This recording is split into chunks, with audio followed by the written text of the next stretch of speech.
And I do see a couple of fellow council members on camera, so we have quorum, and let us take this to our city manager. Pamela, did you want to give us a brief overview of how we're going to go through your various consolidated notes on the points and issues that were raised over the last couple of evenings? Of course, Mr. Mayor. Before I start, can I ask for a favor to get Chris back in? I think he's stuck in La La Land somewhere. Oh, is he in the attendees? Because I let me see. We were having a bit of a technical issues earlier. Yeah, I put him into the attendees, and for some reason we kept hearing him. I don't know why that was, but I've promoted. There you go. We have Chris back. I didn't mean to. Welcome back, Chris. Thank you, Mayor. So thank you, Mayor. So what we want to do is we're going to attempt this, and hopefully this will work. So staff has been consolidating all the comments and recommendations in a document. We're going to put it on the screen, and we're also going to be live taking notes as council going individual item, and Ben will walk you through in terms of where we need council to take a vote on certain comments or recommendation or direction. We'll let you know. So staff, if I can see that document, there we go. Great. So, Mayor, we're going to try to attempt this as we go through. Let's go to the top of the page. We'll start with area map 8. Thank you, Madam City Manager. If there's any way, Ben, if you can maybe zoom in a little bit on your screen to know why. Did we get the doc? Sorry, Mayor. No, that's fine. It's a good request too. So is there a ability to send that to city clerk so that she can forward that over? You're seeing a lifetime. Yeah. Yeah, no, understood. But is there any way that we can also get it so that we can sort of follow along on our own windows? If not understandable, we can take it through the exercise as well. I believe the attachment has just been sent to either city clerk or the entire council separately. So you should be receiving it momentarily. Okay, great. Thank you very much. Sure. So what we want to do is we, like we said, we consolidated the comments.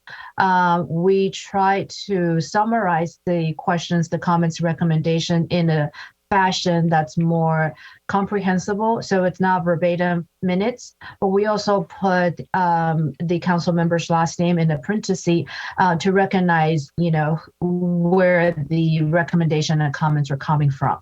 And then you'll notice that some comments and recommendations are highlighted in red. This is where we need, Mayor, your help to facilitate motion and also maybe to vote on. Okay. So those are the ground rules. If there are no further questions, I'll turn it over to Ben.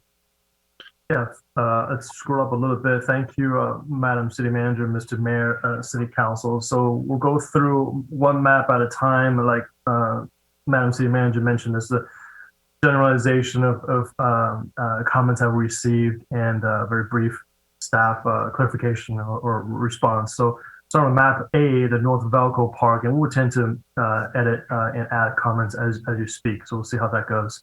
Map A on North Velco Park, we heard comments about from Vice Mayor Chow to maintain the existing retail square footage while we add residential units as well. And our response that we could certainly make these zoning recommendations a part of the subsequent process, as we mentioned before. Zoning, all these come after this process. We'll certainly make sure that gets done. There was a dry cleaner concern expressed by Councilmember Moore. So, like we mentioned before, some of the soil cleanup is required as part of the permit review and issuance process, and we'll make sure that it gets done pursuant to the municipal code. So that's what we heard for Map A, Velco Park. Want to take any feedback or comments at this point. If not, we can certainly move on to map B. Mr. Mayor? Yes, go ahead. Council, if you have any follow-on comments on map A, you see that on your Zoom screen. You should also have it in your inbox as well, this document one file. And I don't see hands raised with regard to the map A comments. And so why don't we go on to map B then? Yes, sir. Map B, this is specifically for the Velco Shopping District, the Simeon property. There was a step down or increased setback on the west side, the residential side of Simeon site. We heard that from Mr. Mayor Salva and Councilman Moore, as well as Vice Mayor Chow. Again, it's similar to our comment for the last map A, that we could propose these zoning recommendation changes as part of the subsequent process to address this concern, make sure this concern is addressed. Similarly to the sound wall concern expressed by Councilman Moore in terms of environmental, that process of mitigation related to noise and other matters will occur as part of the permit review process as well, and we'll make sure that standards are met. So that concludes map B. For the comments, I don't see hands raised, so let's go to Councilmember Moore. Not particularly on this comment, but I want to have an understanding of the total that that we have in the recommended sites inventory at this point, and what is our goal number. And with that in mind, I share that, and then I want to perhaps make a recommendation once we've heard it. Chris, did you want to speak to that? It looks like your video's on. Oh, sorry, I missed the very first part of your question, Councilmember Moore. What the total is. So I've got the previous recommended sites inventory, which has a total saying that we're at 119% of the RENA on the last page. I'm going to assume that is correct. So the recommended HCD's recommended buffer is 15 to 30%. So if we follow HCD's recommendation, we should be within 115 to 130% of our RENA. That is just a recommendation. If you go too much lower than that, you risk potentially having to rezone before the end of the sixth cycle, because of you might have a shortfall of units if you don't have the production from certain properties that you expect. Okay, thank you. And then my recommendation is that if council members are trying to drop numbers at certain locations, that they have a suggestion of where they are going to have those numbers go to, so that we meet the same grand total. So please don't, in my opinion, don't make a suggestion to drop units if you don't have an idea of where those numbers are going to get made up somewhere else. Otherwise, this is going to be a 4 a.m. meeting. All right, thanks. That's it. Okay, thank you, Councilmember Moore. I don't see further hands raised on this map B, so let's go on to map C. Thank you. Map C is North Blaney mini storage. And this is where we encounter our first recommended action. First one is remove single family lot due to negative owner response. I believe that was proposed, rough language by Councilman Wei. And the second one is to remove both mini storage and single family lot. I believe that's roughly reflective of what Vice Mayor Chow had expressed. I'm happy to take any comments or edits for these or additions. Okay, well, it looks like you're asking us for guidance as to removal of one or both of those parcels. So let's go to Councilmember Moore. Thank you, Mayor Paul. So my suggestion actually was to agree with the removal of the residential home because there was an interest, but I actually wanted it to go from 30 to 40 dwelling units per acre, with 40 dwelling units per acre against the walls, similar to what we're looking at the public storage. So you'd have a little bit more height there. So I did not want to have that removed, the 1.76 acres. I wanted it actually to be stepped up to the freeway sound wall. Thank Councilman Moore. As we attempt to type this live, does that, if that does not reflect what you're thinking, please let us know. Ranging from 30 to 40. Thank you.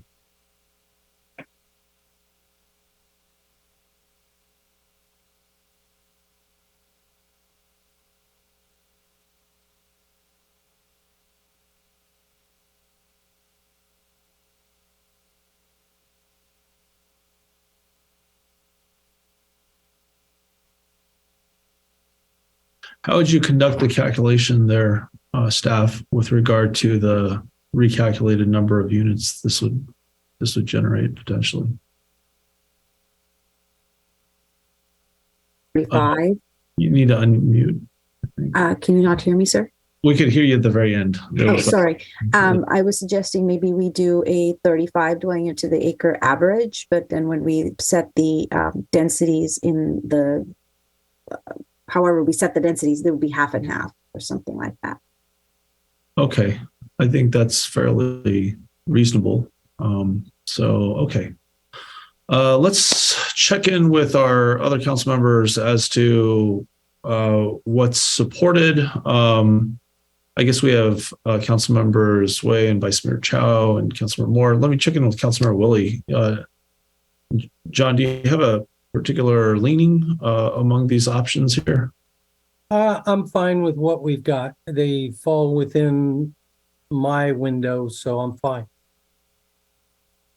I'm sorry, what, so between these three, or are you saying that they're okay as is? Previous? Yes. I consider them to be within the range of acceptability for me, so I'm not gonna try to twist it. Okay, so just let me make this clear. So are you saying you're okay with everyone's suggestions? Or are you saying you're okay with? Okay, I'm okay with everything that's written so far. I'm fine. Okay, so just to clarify, there are two sites on map C, and so you're okay with keeping both sites. You would be okay with removing the single family lot. You would be okay with removing both of them, and then you would also be okay with having kind of a step up towards a sound wall to a 40 dwelling unit per acre density. Is that Correct? fair? Yep. Okay. Well, let me be the tiebreaker here. I would be fine with removing the residential home because of the response from the owner, and that doesn't really, confer a lot of units anyway. And so I think it's interesting, this idea about stepping up to go towards the sound wall. Now, if we're going 40 dwelling units an acre up against the sound wall, I know that you're talking about having maybe triple or quadruple pane windows. Is that basically what would be applied in this kind of situation, where you would be right next to, right? We'd have to rely on the noise consultant to see what the mitigations would be, but there are a number of developments that happen routinely up against freeways, including up against 680 and other freeways. So, but that would be dependent on what the consultant comes up with and the analysis comes up with. Right. I mean, we have multiple, I think, townhome units up against Highway 280. So, okay. All right. I would be okay with supporting that as reflected clairvoyantly on that. Part that was highlighted a moment ago. I think that basically makes it a tiebreaker, because Councilmember Willie said he would support any of those. Did anyone want to make any further comments? I see Vice Mayor Chow as well as Councilmember Wei have hands up. So let's call on Vice Mayor Chow and then Councilmember Wei. Yeah, I think at the time, at the time that was the first property. I thought, oh, there is no owner interest. Why are we identifying it? But then I realized we are doing a lot of those. And then the staff did say that there are multiple other mini storages, and then they have increased the number of units they provide. So if we include this site, it's fine. However, I just want to make a comment. This is in the Collins Elementary area, and that school is consistently the most crowded school in CUSD, even though the number is lower now because of the pandemic, but that's going to continue to be one of the most crowded schools. And plus, Valco is going to generate a lot more students which will attend that school. So that's a consideration we should have. Okay. Thanks, Vice Mayor Chow. Councilmember Wei. So I will second the Moore, Paul, Willie, and Chow too. So we are on board. And I want to say that, these housing are not come up until 5 to 8 years. So I think CUSD would have time to adjust at that time. So how about making these tier 2? Because we still have to absorb Balco in this area. I do see a head shake from one of our colleagues. I would say that if you make it tier 2, we probably have to find, would staff remind us how many, at 30 dwelling units per acre, how many units we're looking at the storage site? Mr. Mayor, you were looking at 51, and just a quick calculation, if you delete the home, yes, but you have an average density of 35, it will even out perfectly. So there were 61 tier 1 units in the North Blaney area, and at 35 per acre over the mini storage site, subtracting out the house, you stay at slightly over 61. Comes out to 61.6. Okay. So pretty much even there.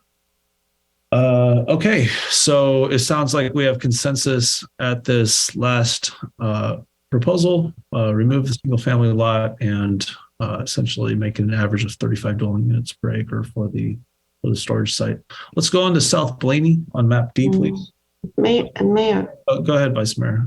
So for map A and B, right now, because specific comments are only like Council Member Moore, or should we try to get consensus on those? I mean, other council members who did not speak likely agree. They just did not voice their agreement.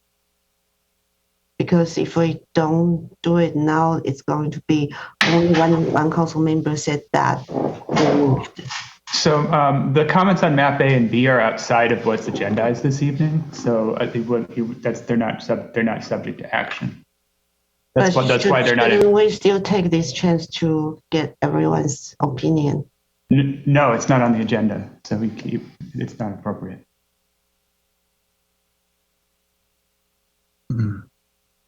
Well, I also kind of point out, if you look at the language of, if you want to scroll up, whoever's controlling the document there on the Zoom. So for example, I mean, you have some concerns listed, and those are responded to. So those aren't really, I think actionable anyway. But well, let me finish, please. Thank you. Mm-hmm. So this first bullet point under map A says maintain existing retail square footage. The way the language is couched, it simply says staff can make zoning recommendations as part. It doesn't say staff will make these zoning recommendations. Yeah. And so, I think we're at a point right now where we're being provided information, which is good. But as our city attorney points out, we're not properly noticed to go and grab feedback and direction. So I think we've hit a legitimate balance here, Vice Mayor Chow, respectfully, and I think we should, move on with regard to the allocation exercise here. So, okay, I just want to encourage everyone to voice your consent agreement, so that the staff has a better picture. Thank you. Okay, thanks. Let's move on to map D, South Blaney. Thank you. Mr. Mayor, if I may, we can certainly change that wording from can to will. That feels more comfortable. Of course, all that comes back. Okay. A better way of counting it. Yeah, thank you. Sounds good. All right, so we'll move on to D, which is South Blaney. This one has a few comments, and that is I'm so sorry. It has 2 recommendations plus a comment. So the first recommendation is for action is to increase density for site 11A, which is also known as Tinton Market, and the adjacent strip mall from 20 to 30 dwelling units per acre. This was proposed, I believe, from Mayor and Vice Mayor. Our response is that, as previously mentioned, the 20 dwellings per acre would invite townhouse style development. If you recall hearing from David or the architect, with no real retail development, higher densities might incentivize provision of a commercial component within a project. We wish to consider that. The second recommendation or action item is to increase 11B, also known as a former Taco Bell and the adjacent residential site, from 30 to 50 going per acre. This was from Vice Mayor Chow. And finally, the comment from Vice Mayor Chow to maintain the buffer with the residential section. Okay, let's go to Councilmember Moore. Okay, I concur with both of the increases to the 30 and the 50 dwelling units. So 30 for 11A, 50 for 11B. Also, just a side note, owner needs to know that there's graffiti if they haven't already been notified and have it removed. Thank you. A Taco Bell. Thanks. Okay. Thank you, Councilmember Moore. Yeah, I don't know about the graffiti comment making it into the bullets here, but fair enough. Thanks for the observation. So let's go to since Vice Mayor, you're essentially making both of them. Let's go to Councilmember Way, and then we'll go to you, Vice Mayor. I agree. I concur with the zoning, the density too. Okay, great. And then staff can reflect that in the running notes here. Let's go to Councilmember Willie before we go back to the Vice Mayor. Actually, we'll go to me before. Yeah.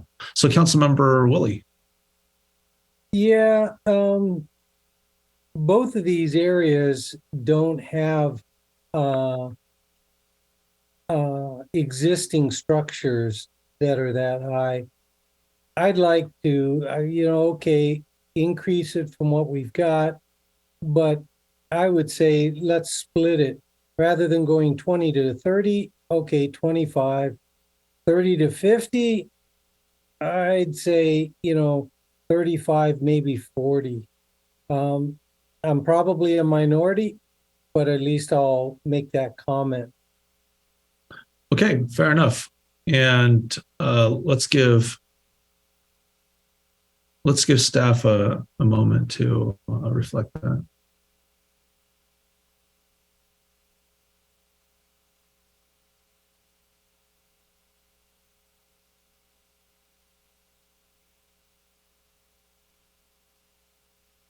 I might also say, if I can, Mayor. Please go ahead.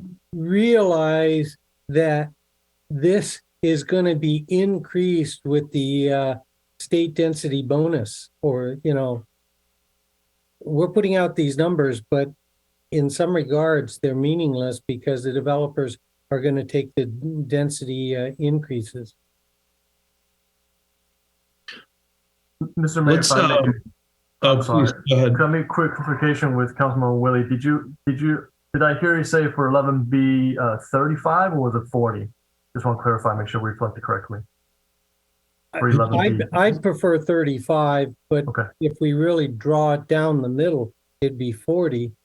But I think, like I'm saying, when the developer puts the density bonus on it, he's going to be increasing it beyond these. So. Okay, so with regard to the 11B site, how many more units are we talking about here for 11B? Let's see if I can pull this up here. So I think something like 2/3 more, right? So yeah. Under the first scenario, you would be adding about 61 units. It would be going to 163. Under what Councilmember Willie just suggested, you'd be going to 144. So you'd be adding about 40 units to South Blaney. Councilmember Willie's proposal. So it looks like between 11A and 11B, as is before we make changes, it's 102 units. That's right. 65 plus 37. Correct. And so what you're saying, Luke, is between 11A and 11B, under the proposal, we have another how many units on top of the 102? You would have 42 additional units under the scenario just described by Councilmember Willie. Okay, but another 61 units off the majority proposal, apparently. Correct. Off the higher density proposal, you would have an additional 61. Okay, but that includes 11B as well. So yes, yeah, maybe you probably need to break it out between 11A and 11B because you have the parenthetical behind just the 11A bullet point there. Right. In any event, I mean, maybe you could, well, okay, I would just say, yeah, just to clarify it. I'm sorry, I may have missed what the increase was, Luke, for 11B. It seems like the 11B unit folds into the 61 units. So somewhere within the 61 is where you find your 11B numbers. So 11B is going up by 60 by 2/3. So 2/3 of 37, it sounds like, roughly 12. Yeah, I believe 11A would have been 97 and 11B 66. For a total of 163. So 11A goes up by 32 and 11B goes up by 29. Right. Yeah.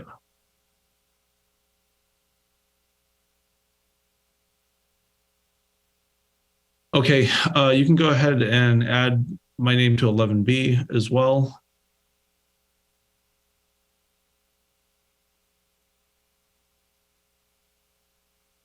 All right, so that is map D. Let us go to map E. So yeah, let's okay, so just to set some expectations here, we'll go through the 16 maps in addition to, I believe it was map 22 originally with the Outback Steakhouse site. And then after that, we can take public comment, and then we can go back and try to entertain a motion if that's forthcoming at that time. So map Mayor, can I comment on this item? On map D or map E? D. I didn't comment yet. Okay. Oh, right. I'm sorry, Vice Mayor Chow. Please do. Yeah, thank you for supporting my proposal. The rationale is when I was trying to be consistent, and I see that similar sites on Stevens Creek and De Anza and Homestead are zoned 50 units per acre. That's why I thought that this Taco Bell is right on De Anza, so it should be consistent there. And then for the South Blenny Home Bollinger site, I see that there are other sites like McClellan and other area that's more neighborhood, but still major intersection. They were zoned 13 units per acre. So I thought it should be consistent with other area. Yeah, that was the rationale. Okay, thank you, Vice Mayor. Let's go to Councilmember Moore. Councilmember Moore, did you want to speak on map D or were you? I'm moving on. Yeah. Okay, let's go to map E. Director Fu.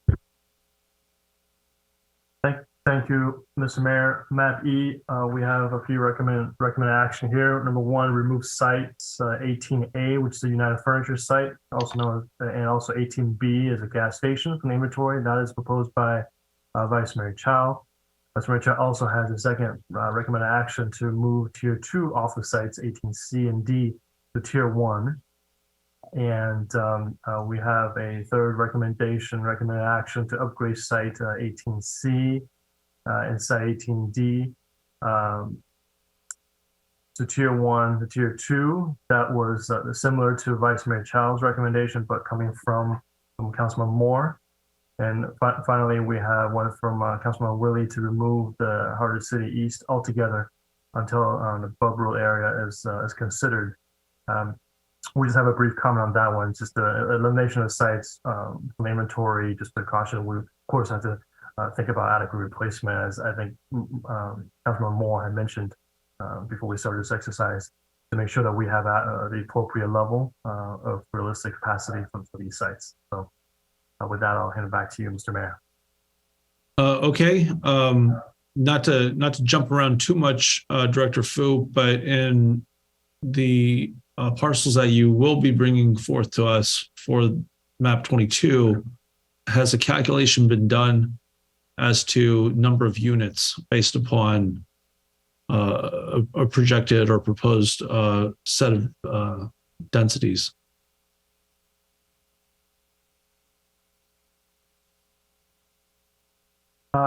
Yes, I believe so, Luke. Looking at this, if we assumed the same densities for the 18 C and D sites that 18A and B had, since they're along Stevens Creek. So if you took 50 units per acre, we had currently 165 units between A and B. If you were to swap those out, they come off and C and D go on as tier 1. C and D would result in 193 units. So you'd gain 28 units by taking A and B off, but putting C and D on as tier 1 at 50 units per acre. Yeah, the question was Bub Road. How many potential additional units would we have on Bub Road? Are we, I'm not sure what density we would be assuming for that whole area. I thought, well, I was thinking you probably, assume 30 dwelling units per acre as a default, but. So just offhand, if it's about, say, 20 acres that's developable, you'd be looking at about 600 units if that were the case. I see. Okay. Okay. So between those four parcels that were described, or are you talking about the entire Bub Road corridor? I was talking about the entire Bub Road corridor. I'd have to calculate. I didn't have the area of the parcels. I see. Okay. So let's take these bullet pointed areas in order. We have removed sites 18A and 18B from the inventory. So that would be stated less than 165 units in tier 1. Let's go ahead and take a straw poll of this. Councilmember Moore, Councilmember Way, Councilmember Willie, and Director Fu. Did you want to? No, your hands down now. Okay, so Councilmember Moore. So for talking the first item, removing A and B, correct? Yes, I agree. Councilmember Way. Okay.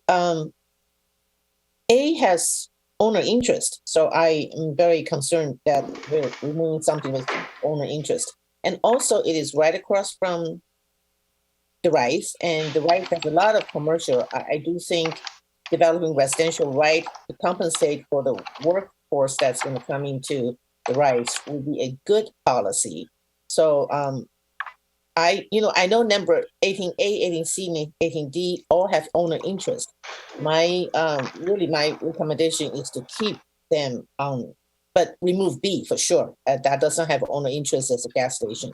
So I wouldn't like to remove A.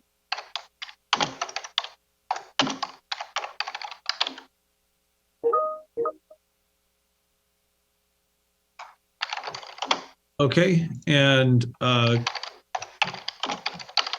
through the mayor, may I add a little bit more? I know A also has commercial, so is it possible to keep is the mixed use with the commercial and mixed use housing to support the the housing that needed across street? yeah, let's wait for staff to catch up with you. So 18C, is that what you're on to? Is that what you, Councilor? No, I'm on 18A. Oh, you're on 18A, and Yeah, what was your comment is to keep the commercial, keep the retail, but add housing to supplement the housing that needed across street. Okay. So I guess have a higher height limit in essence, sir. Okay, so that's Councilmember Way's suggestion. Councilmember Willie. So the reference to Bub Road is not what my intention was, and I thought I explained it, that we identify at least one of the sites on Bub Road so that we're planting the seed. The site that has been vacant for the duration of the pandemic is 0.87 acres. Times 30 units per acre is 26 units. 20 years from now, if all the office has been replaced, 600 units. Councilman Moore said the next housing cycle is going to be impossible unless we start planting some seeds. So 26 units. So if we go from site 18A and B to site 18D and C, I think I'm only talking about adjusting by about 26 units, which would decrease those densities from 50 to say 45. Every little bit helps. It'll allow a little bit of a building plane rather than square boxes straight up. I see that as, we're trying to do a little something there. We also just got a considerable number from Bollinger and the Blaney and Bollinger and the Stevens Creek and Bollinger, where it went from 102 up to 160. So we already got, a lot of extra units. So I would even say we could drop these from 40 down to 30 or 35. Where are you at 40, Councilmember Woolley? Where was the 40 at? Because I see the 50s. If we reduce the number by 26 from Bub Road, going from 50 units per acre down to, I thought I said 45 units per acre, and that gives a little bit of a building plane. But I said, we already got, an additional close to 60 units from South Blaney and Bollinger and Deanza and Bollinger. And so the numbers that we came in with, thank you, Councilman Moore, for originally asking for that. We're at 119%. So we have a 19% buffer, and HCD wants somewhere 15 to 30. And so now we've already increased our buffer from those previous two sites, and going from 18A and B to 18C and D at the 50 units per acre is further increasing our buffer.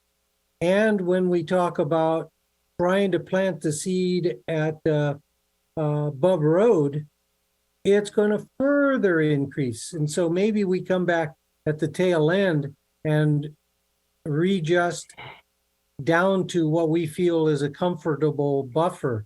Because it seems to me we're increasing stuff without decreasing. We definitely don't want to decrease without increasing, but we're increasing without any corresponding decrease that helps the character of the city and helps the impact on the adjacent community. So. Yeah, I can hear what you're saying, Councilmember Woolley. What about 18A and moving that up to 35 as well? Because it's at 25 right now. And if you put it at 35, that would impart credit for the very low and low income units. And then leave off the C and D? No, you keep C and D as well. All of those are going to be tier one? Well, that would be the proposal, yes. So that see, I mean, because they're all at 25 right now. They're at 25 if we don't change them. So it's not as if we're adding 35 dwelling units per acre. It's 10 dwelling units per acre. So and realize that the density bonus is going to be added to those numbers.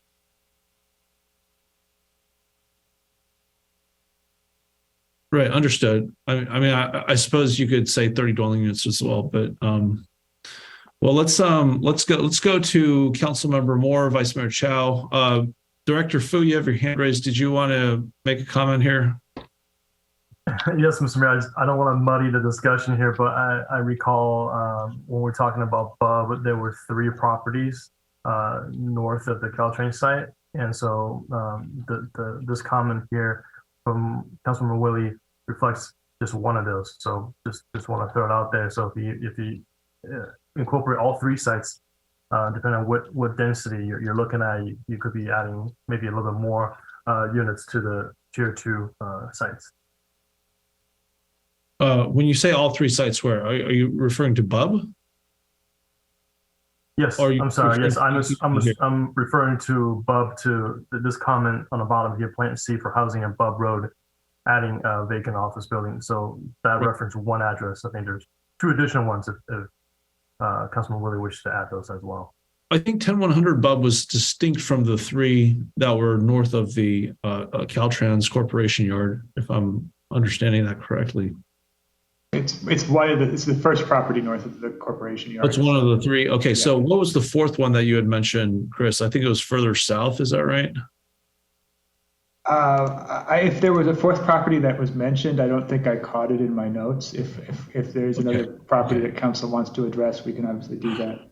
Okay, and then with regard to the acreage, Ben, were you making a statement with respect to the size of the consolidated 3 parcels on Bub Road you're referring to? Yeah, again, I apologize for muddying the discussion here. I just wanted to point out that the 10100 Bub, there's 2 other addresses to that as well. So in terms of following Councilman Willie's discussion about reducing density or increasing density for these sites, you would get a little bit more than the number of units Councilman Willie was referencing. Well, I guess what I'm asking is, do we have a comparison in overall size to the ones that we're looking at here? I mean, just or do we have the acreage? Yeah, those 3 sites together, they're about 2.7 acres. Oh, are they? Okay, so they're comparable to 18A, basically. Yes. Okay. Well, once again, Councilmember Moore, Vice Mayor Chow, then Councilmember Wei. Thank you, Mayor Paul. So I am really, really against 18A and B being on this at all. They need to go through the general plan amendment process. Maybe put that as well. They can certainly put housing on it, but go through the general plan amendment process, and we'll have a discussion about what ends up there. And I have a problem with them essentially being used to fix the problem that the SB 35 project is making. I think that really makes a fine point of the fact that the developer used a housing law to worsen the housing shortage. I think everybody gets that now. Now, going back to 18C and D, if you make 18C and D 30 dwelling units per acre, move them up to tier 1, we're still ahead. So you can remove A and B, let the developer go through the general plan amendment process. They can have the housing units, and then they'll go through the process, and the community gets to have involvement and discussion about what goes on at those particular sites. And we're still ahead, and we have all of that part of the city, Crossroads and Central area that had 0 units on it. So when you talk about equity, and we're looking at these right at the get-go, and sure, you want to keep the numbers ahead, but remember that you've got areas that we put nothing in, and there was owner interest moving to the west. So I think looking at this without balancing elsewhere all the way out to Bub Road is it's unfair. And I think there's a tendency to do it because we're starting here, and it just seems like a smart thing to do. But we've left other places with 0 units, and we need to fix that. Yeah, there are a lot of units here too, right? I mean, so like sites are not really reflective of the amount of density that's being imposed. So, well, let me ask you this, staff. So with regard to the notion of going from 25 units to 30 units as opposed to 50, I'm looking at your guideline here on the new presentations. It looks like 18C and 18D together would have had 194. That's 194 extra units had we essentially doubled the density, right, from 25 to 50. But if we're basically taking 1/5 of that delta, okay, so instead of adding 25 dwelling units per acre, you're adding 5 dwelling units per acre. You're basically getting an extra 1/5 of that 194 number, which, if I'm doing the calculation right, it should come out to, I think, 136 38, units. 30. I'm sorry, how much? 136 units. Oh, I'm just trying to figure out, what the difference is, basically. So, Mayor Paul? About 59 units.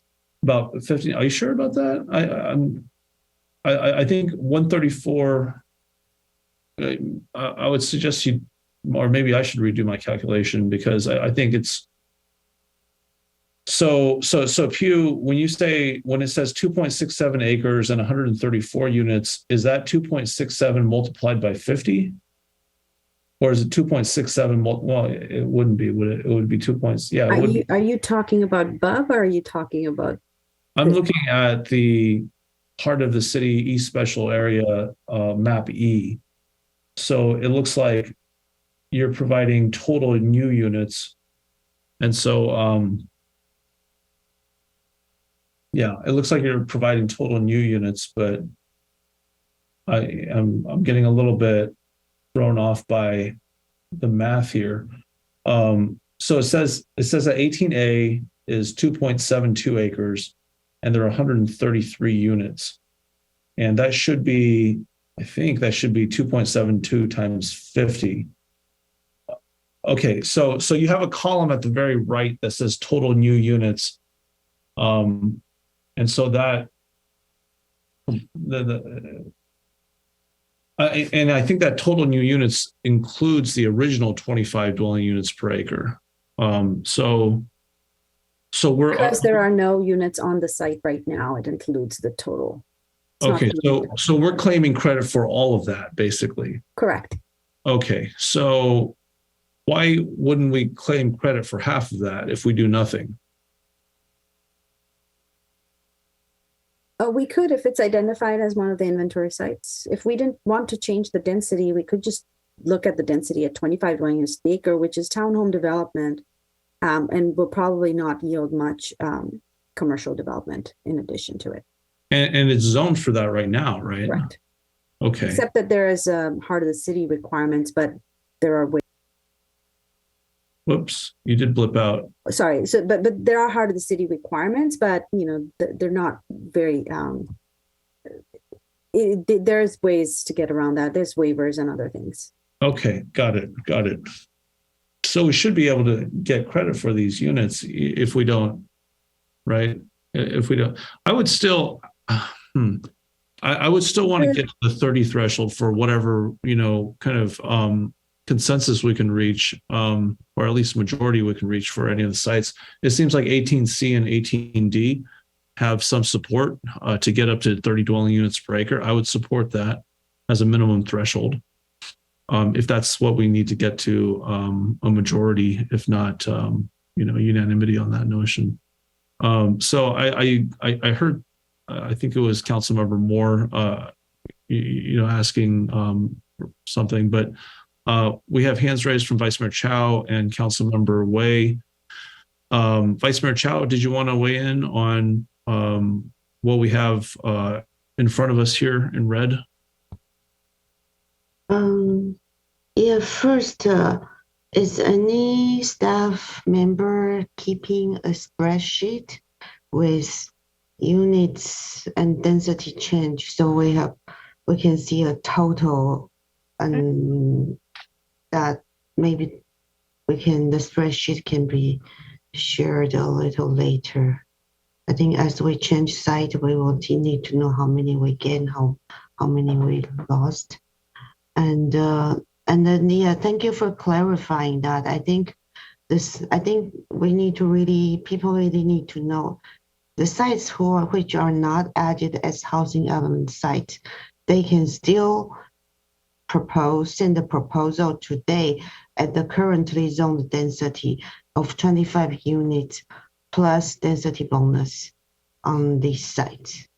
But if they are included then and then if they want higher density, they can also go through the general plan amendment process that we have available twice a year to request more change. The reason that I think these two sites, A and B, should be removed is we really have a huge amount of development to absorb at Valco, which likely will be built in the next 8 to 10 years. That we should not overload more on this area. We should let it rest a bit and then we can see. That's why, and also I would like to really keep the residential. So that's not, I hope that whoever developed that won't take the waiver on the residential area. That should be strongly discouraged. Around the retail space that's required, that should be strongly discouraged. We made those rules for a reason. That's not encourage people to take waivers to reduce the amount of retail. Thank you. Okay, Vice Mayor Chow, you had originally indicated that you would be agreeable to moving sites 18C and 18D to Tier 1. Are you wanting to keep that at 50 dwelling units per acre per the suggestion where they were at for Tier 2, or do you want to perhaps move that density number? Yeah, I think lower density is okay. But I think I wanted to move them to Tier 1 because it's rare an office development is willing to develop for residential, and we are going to have a lot more office at Valco. So I think this is a good compensation for that. Okay, so Councilmember Woolley had it from what it was previously to 35 dwelling units per acre. And so would you prefer that or the 30 dwelling units per acre that was identified by Councilmember Moore? I'm also supportive. 35, with 35, they still qualify for low income, right? So maybe should be at least 35 so we can count them as low income. Well, 30 they can count as low. Or 30. Very low as well. 30, so. Okay. Then, yeah, either 30 or 35, it's okay. You're both, okay, I'm okay with 30 or 35 as well. Okay, so let's go to Councilmember Wei.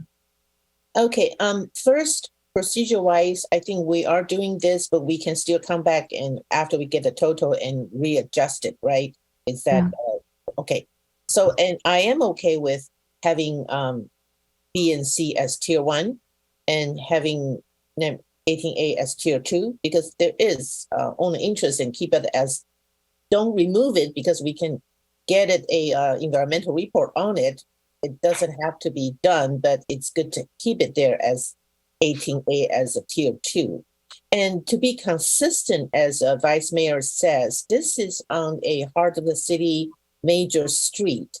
So if we are doing the corner of Bollinger and the end zone 50 unit per acre, I do think this belongs to the 50 unit per acre site.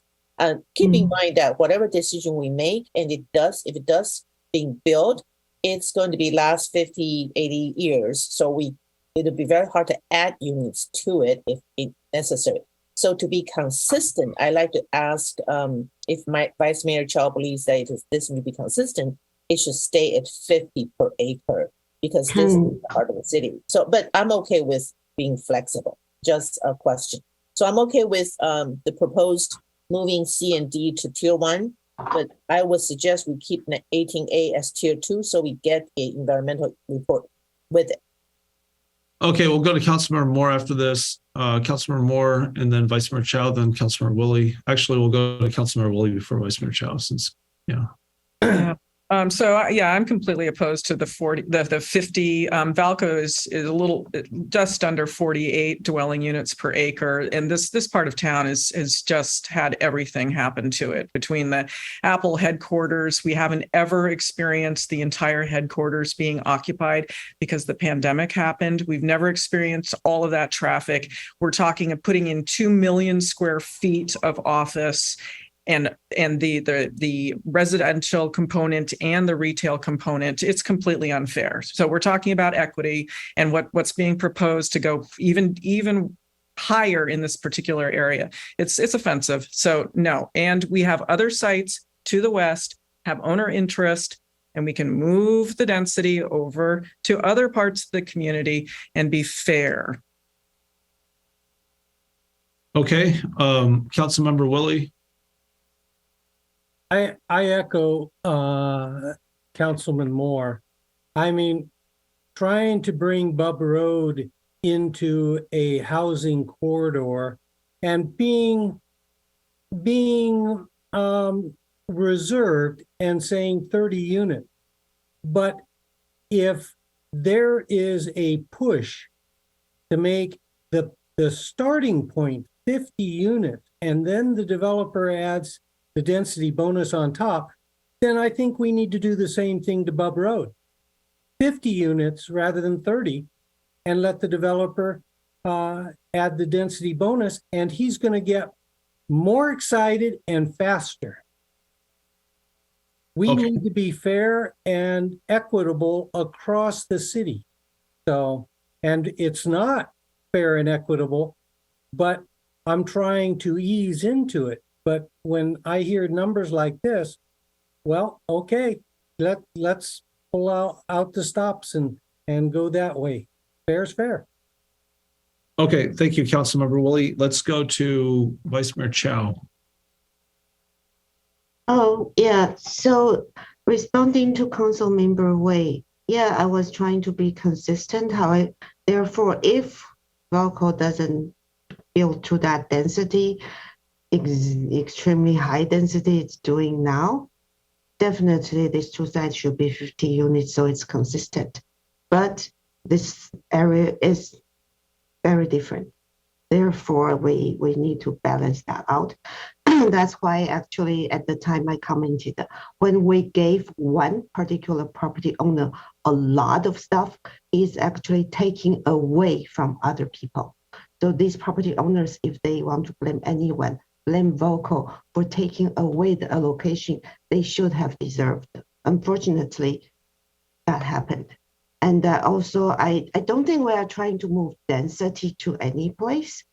The city needs to be developed equally so that services could be made available to more people. For example, West Side do need more retail, so that's more walkable. People can walk and bike to those retails rather than all the way come to the other side. And also, we don't want bus lines to stop at the Anza. If we want to encourage more bus lines to go through the Anza to the Foothill Boulevard, we need to have more vibrant development over there. So that's a way to make every part of the city can access all the different things, the bus, the retail. So I think that's what we are trying to do here. Yeah. Okay, let's not get into, let's not get into, drawn out debate over, every one of the rationales that we set forward. I mean, this is really a numbering exercise at the end of the day. So 18C and 18D, we seem to have a majority for upzoning to 30 dwelling units per acre or 35 dwelling units per acre. I would suggest 35 if we're going to leave off 18A and 18B.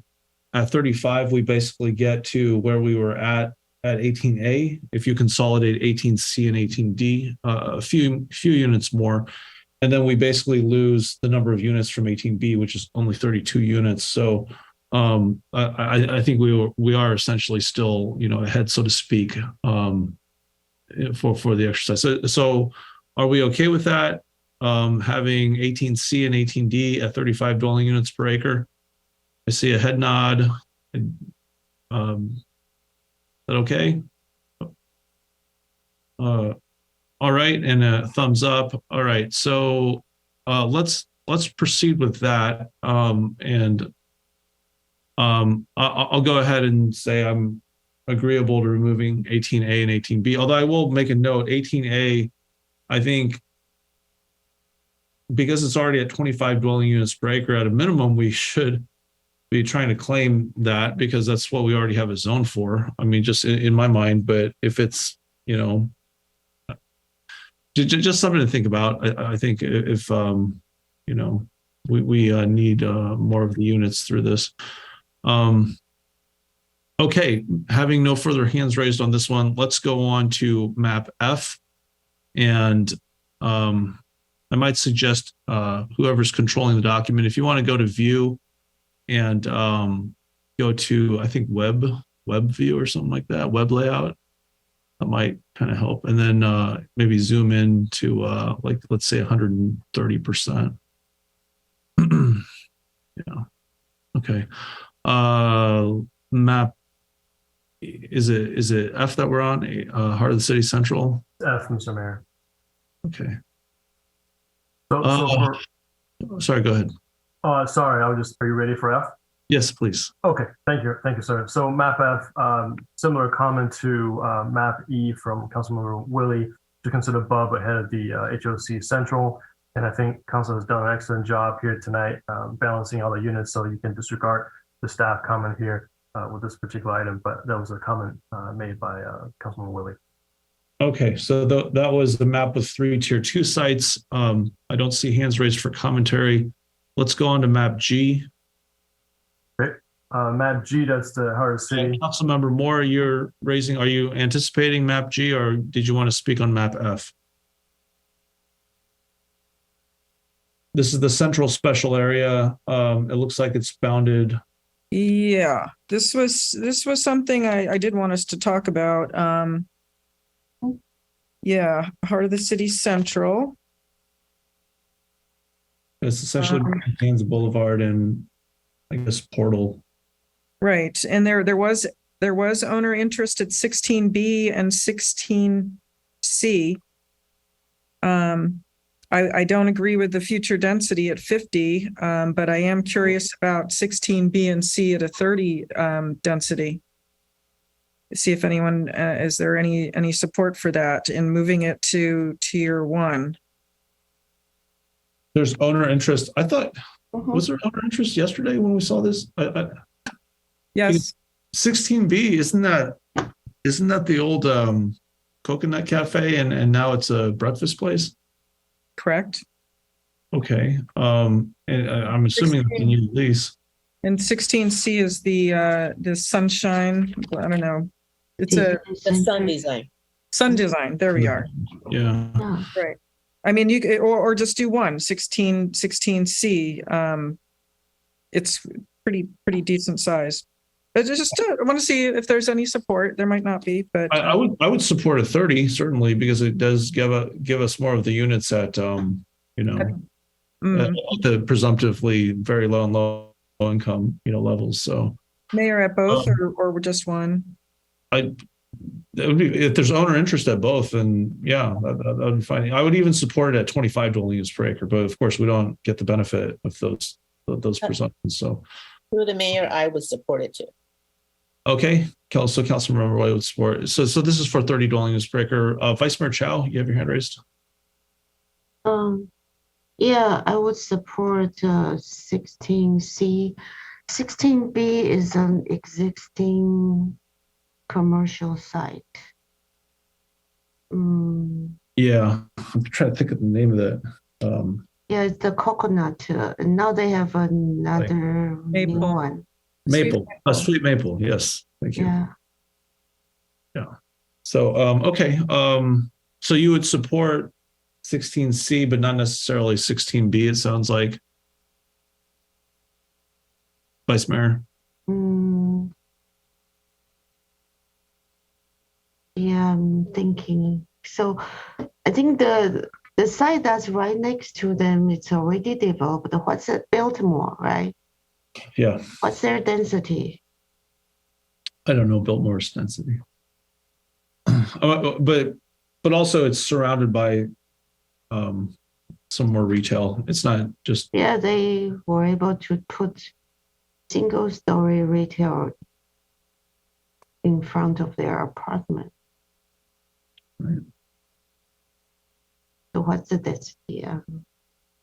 of the Biltmore apartments. I don't know. The Biltmore apartments, if I may, Mr. Mayor. Yes, please. Help you. The density was 25 dwelling units to the acre. However, they were unable to build it out to their maximum density at that time.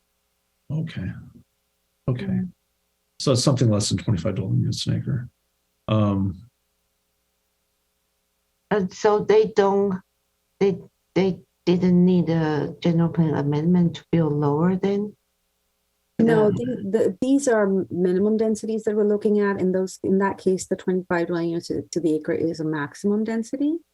And so they did not need a general plan amendment. Oh, those were max. This was Right. different. I will state Yeah. 25, 30 dwelling units to the acre along Stevens Creek, though, is very hard for development to occur given our land costs at this point in time. You said 25, and that's why you have it up at 50, basically. Correct. We have to be realistic about what can be built and what developers will build. And then they could still do something like Westport. Westport is 35 units per acre, right? Westport is, I think, 30 dwelling units to the acre. So Is it with Westport or is without the- 30 and it's Yeah. developed. Mhm. Yeah, so it's doable, right? Yeah, they purchased their property quite a while back, though. They bought their land at about 8 million an acre, and land is going at about 10.5, 11 million an acre, as you're aware.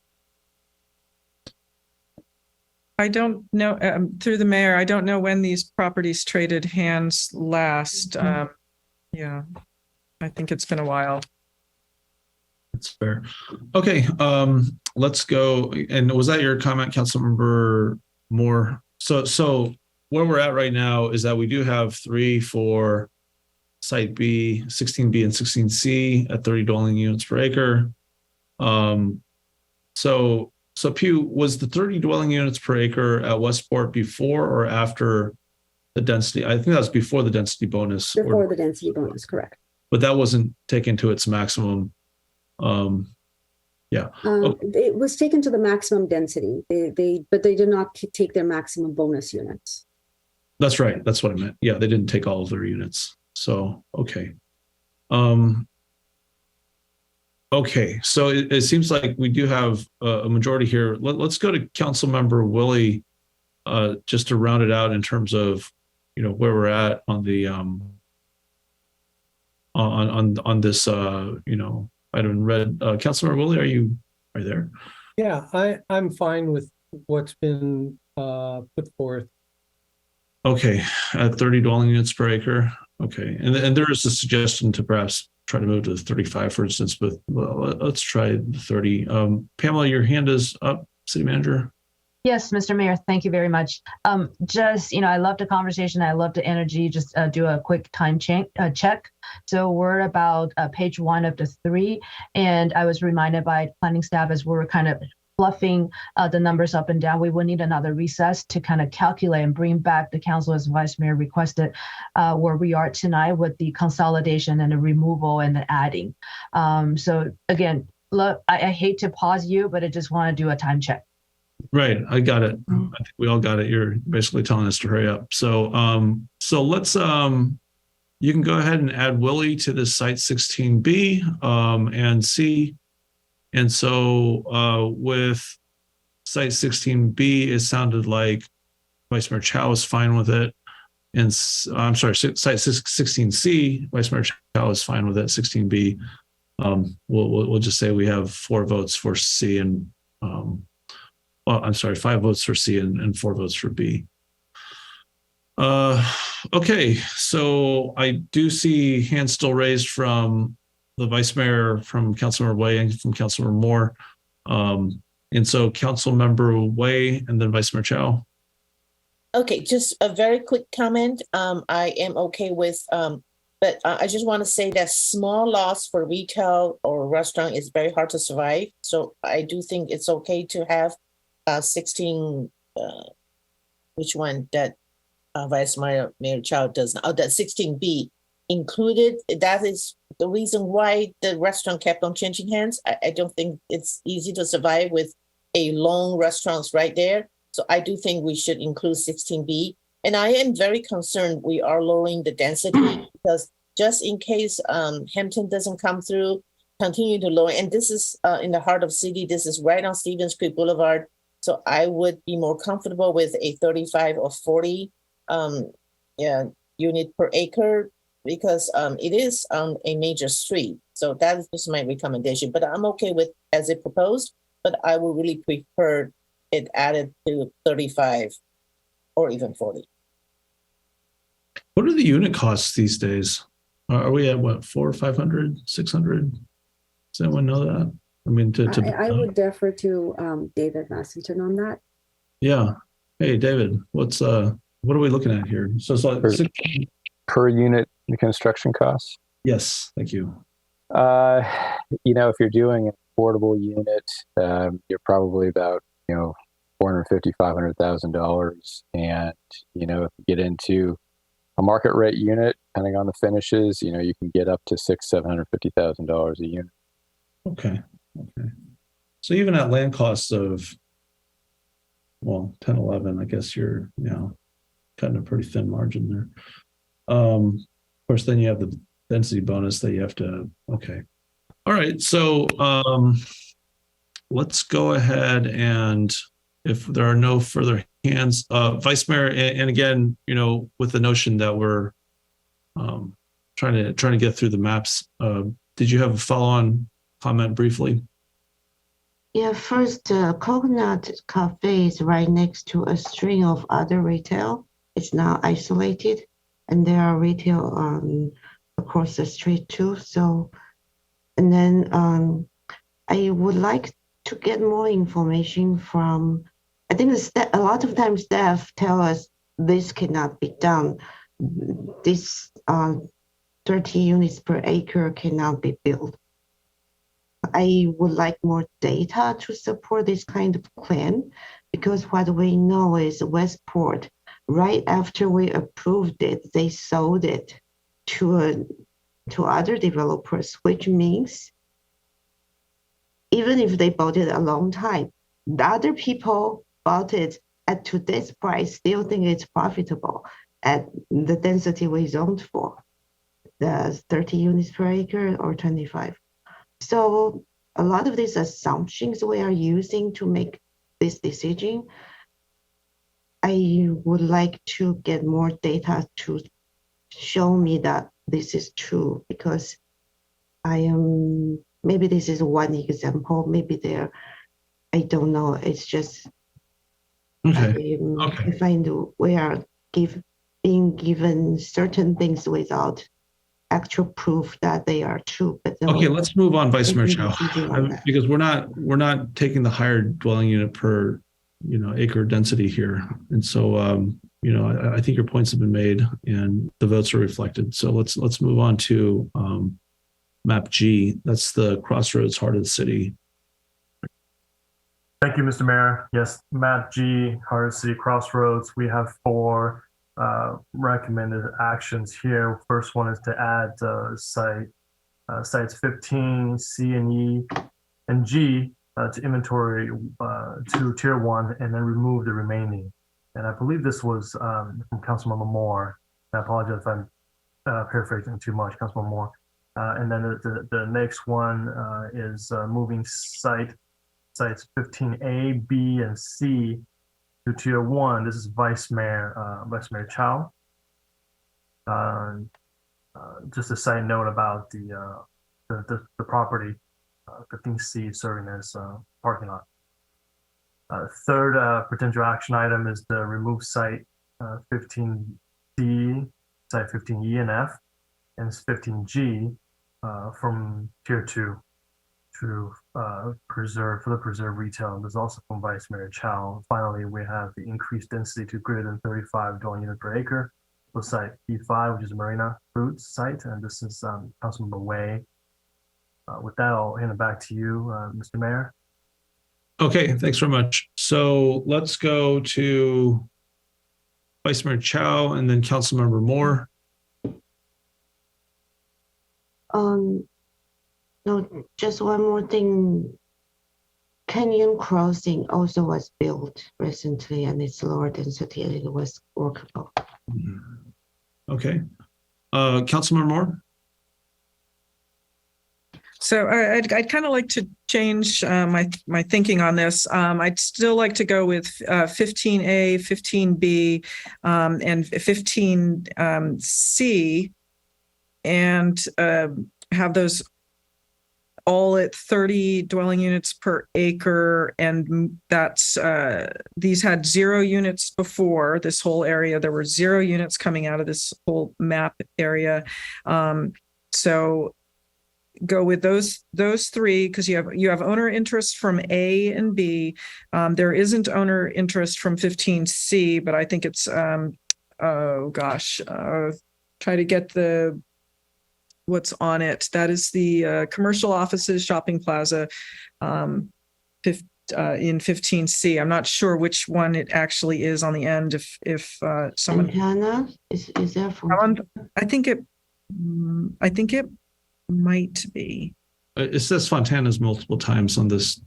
Oh yeah. Because that's Staples in the back. It's Fontana's on the left. So yes, it's Fontana's 15C.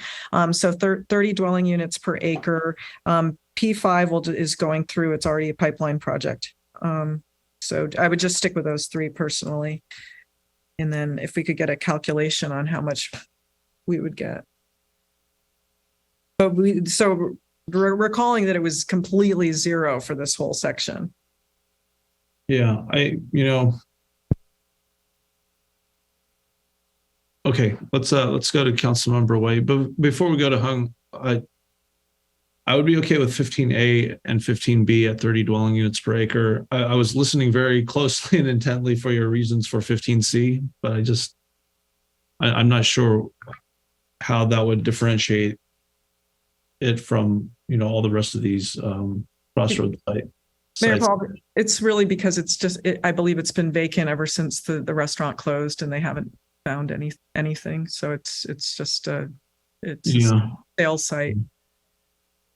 That's all I have for a reason. Because of the fact that there's a vacancy there. Long time vacancy, yeah. Yeah, well, it's a mid-pandemic restaurant closure, right? So yeah, I would be okay with A and B putting it at 30 dwelling units per acre. Because of the owner interest aspect and the fact that and we need the sizes, right? We need the acreage of each of these sites. Councilmember Wei. Okay, I would like to really ask a general question. Why are we reducing density when these properties are right on Stevens Creek Boulevard? That would, then we have to go into the neighborhood or, to preserve our neighborhood integrity. I do think we need to have properties that's facing Stevens Creek or De Anza, those major properties, have a little more density, even up to 50. That's just my general question for the council, my fellow council members. The second, I am okay with A and B because owner interest is very, very important.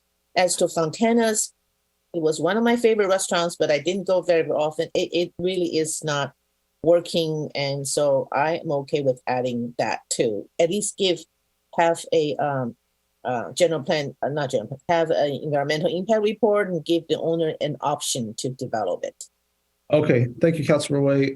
So question for staff, the owner interest on A and B, I noticed that the density is at 30 for all the other sites here at the crossroads. Is the owner interest tied to the 50 dwelling units per acre? Why is the 50 different? Because all of these adjoin Stevens Creek Boulevard, but only these 2 are at 50 dwelling units per acre as a proposed future density. If I may, I think this was just an option for council to consider, so we weren't really we weren't quite sure what density to put in this, but council is I see. ready to decide. I see. So we're not really reducing it. I mean, and the discrepancy is not really tied to the owner interest factor. No, I mean, if it were up to us, we would still probably recommend 50. Okay, but still, I mean, it's not something that the owner has No. said. Okay. All right. So let's go to, I think Vice Mayor Chow had her hand raised next, Councilmember Moore, and then Councilmember Woolley. Actually, Councilmember Moore, you made the recommendation for sites A, B, and C, and let's go ahead and I guess Vice Mayor Chow, I guess you haven't really weighed in on it yet. So let's go to Vice Mayor Chow and then Councilmember Woolley, and then we'll go back to Councilmember Moore. So what's the density for P6? Is it the 05 Marina site? Marine is at 35. It's 35. Yeah, but they Okay. will be looking for a density bonus, the full density bonus, so that would get them up to the full. Oh gosh, I guess it'll be Mhm. closer to 48-ish, 47. Okay, so yeah, so we need to consider density bonus too. Yeah. So yeah, I think A and B definitely should be tier 1 because of owner interest. C, not sure. Montana has been pretty popular. There might be a next Fontana who might be interested as because this is a great location for retail. And maybe a tier 2. So if the owner is interested, and then it's studied, right?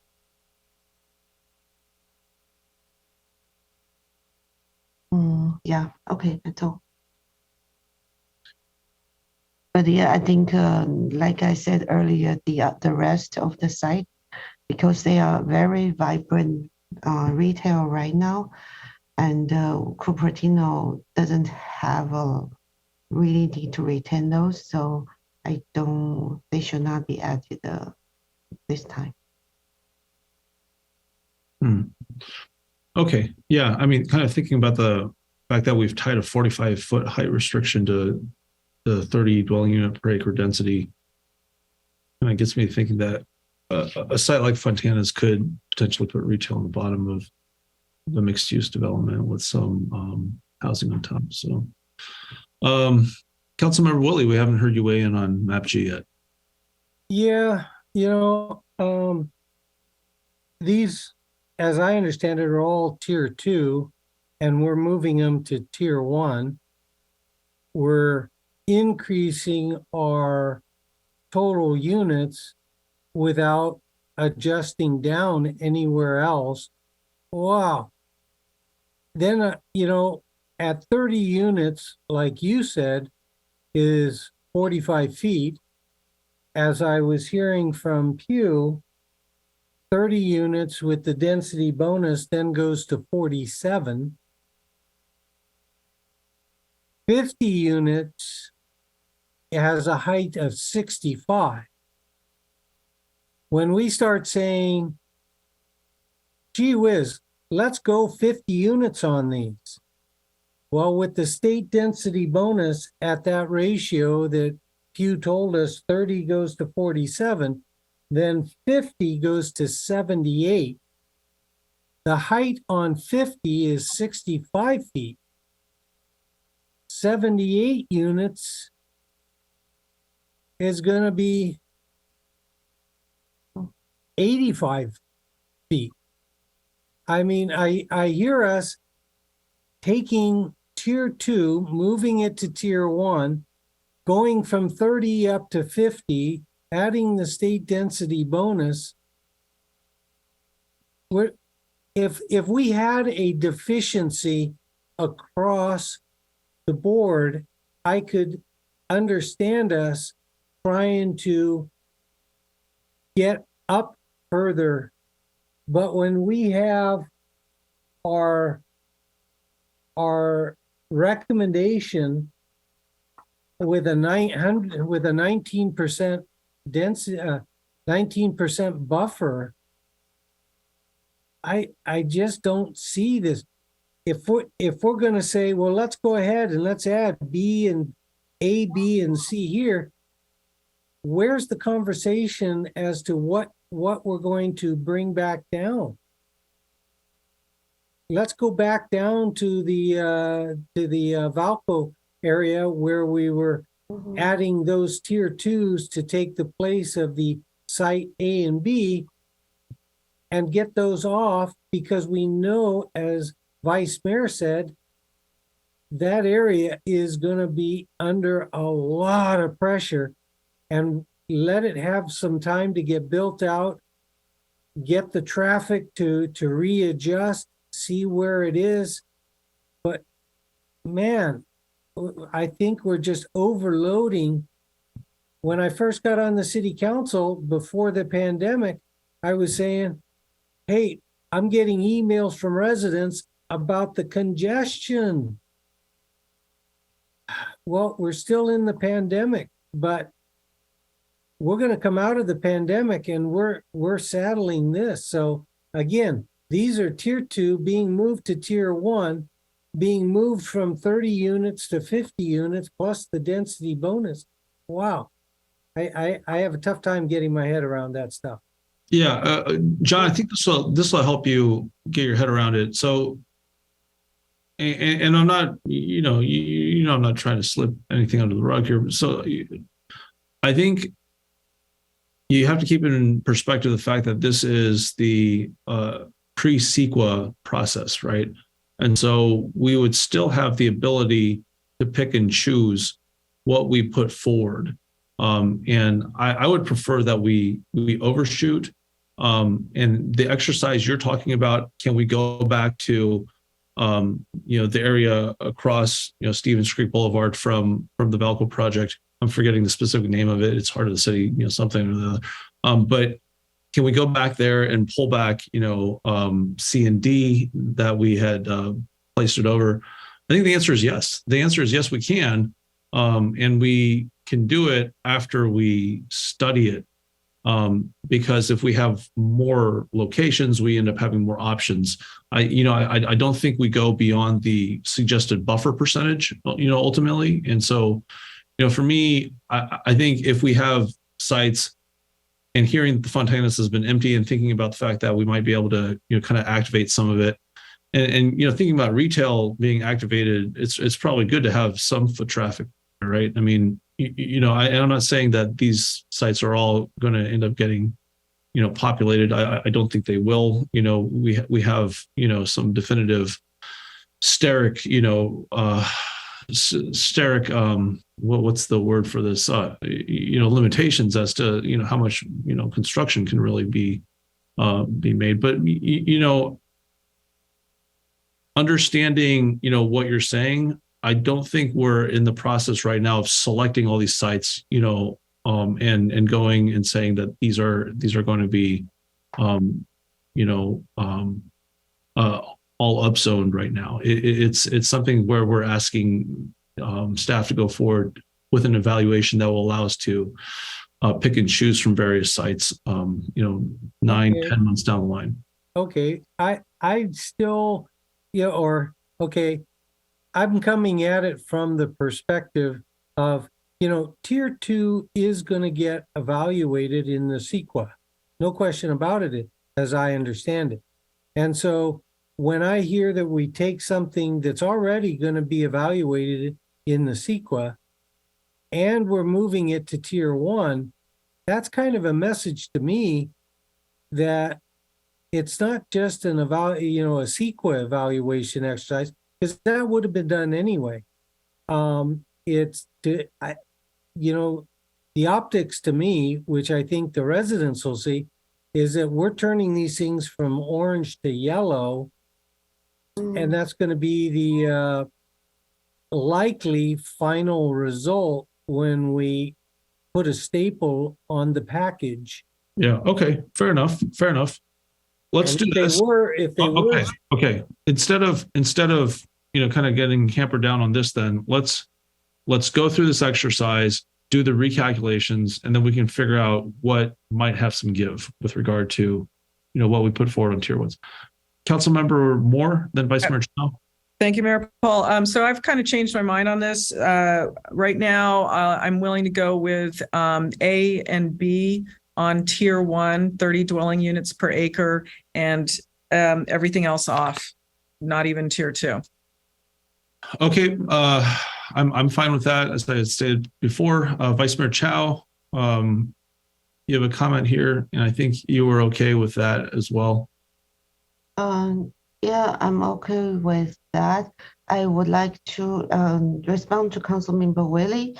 Don't worry, because I think we are doing this because on the Anza, there are a lot of tier 1 with no owner interest. That's why we might need to make space so we can take those tier 1 off to tier 2. Councilmember White. Yeah. So I am concerned that we're taking everything off, even off tier 2, to even get it studied, have environmental impact report, just in case that we need more sites, we wouldn't be able to even utilize it. So I see no setback or bad, drawbacks in including them in tier 2 just to have a study on it as backups. That would be my comment. Okay. And just to verify this with staff, tier 2 is getting studied, right, for CEQA and EIR purposes? Yes. Okay. Councilmember Moore. Okay, I absolutely do not want to see 15D studied. I don't want it touched.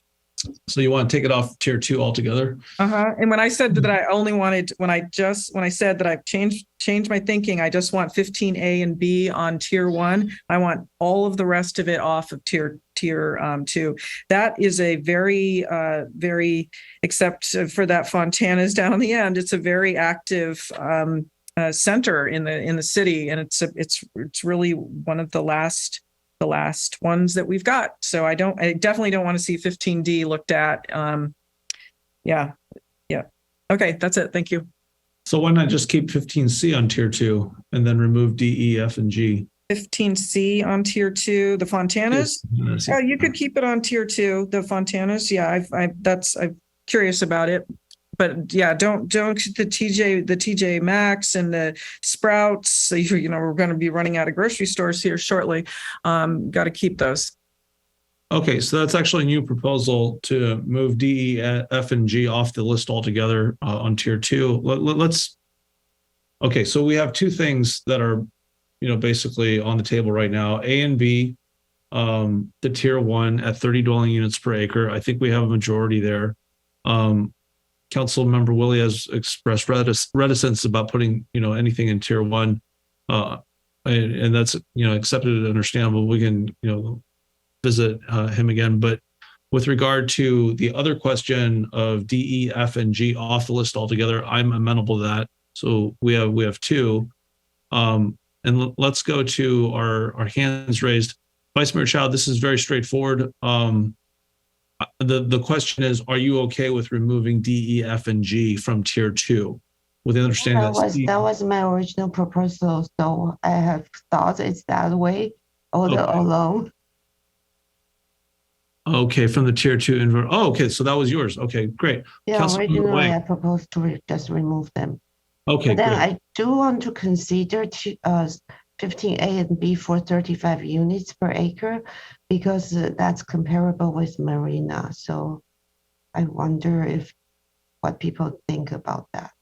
Okay, let's do one thing at a time. But if staff wants to, make that 35 dwelling units per acre, but you're not withdrawing your support for 30 dwelling units per acre, right? You're just asking about 35. Okay, so Councilmember Wei, thoughts of removing D, E, F, and G? So just a last comment, I am not for it because if you look at Ranch 99 at Wolf and the Homestead, they are developing with everything retail is preserved, supermarket preserved. I just think that having them on tier 2 have a study does not hurt retail. We are going to preserve retail. So I I strongly think we should keep it as backup just in case we need something. So that would be my proposal. I'm not saying that, get rid of it and, don't preserve the retail, don't preserve, all the things, Okay. but it could be a backup. Okay, got it. I'm just gonna make a quick comment as to that. Personally, I think A and B on at 30 dwelling units per acre is correct. I'm gonna go ahead and keep it at that density for my own support. I think studying Fontanas makes sense. It has been empty, and looking to activate just this contiguous essentially stretch of retail with possibly mixed use at the end. That's an interesting prospect. Cupertino Village is not at the same point that the Crossroads Shopping Center is.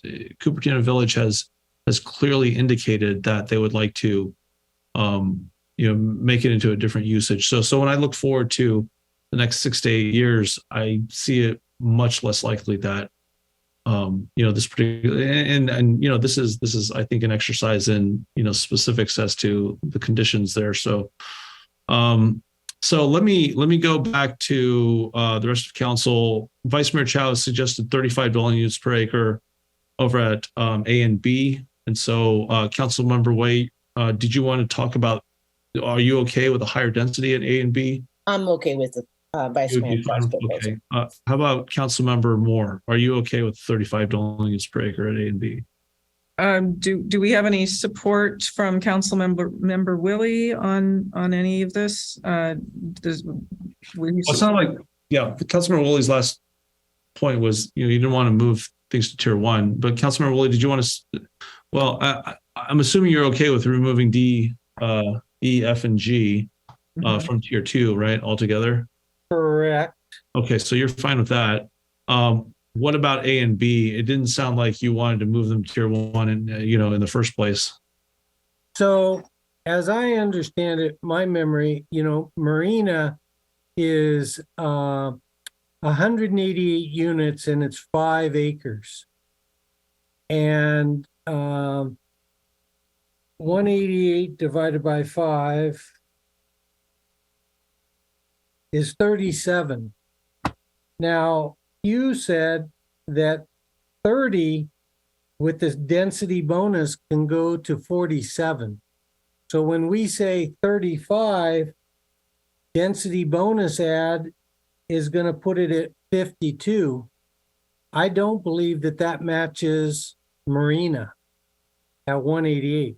Now, it is likely that Marina is going to be coming back to us where they plan to go with greater density bonus than what was previously approved. Well, this is actually encouraging them. Well, your neighboring property got much higher, so it's that much more for them to be saying, see, they did it. I'd rather not see that. I'd like to keep it at the 30, and then they're fully able to do the density bonus and push it from 30 to the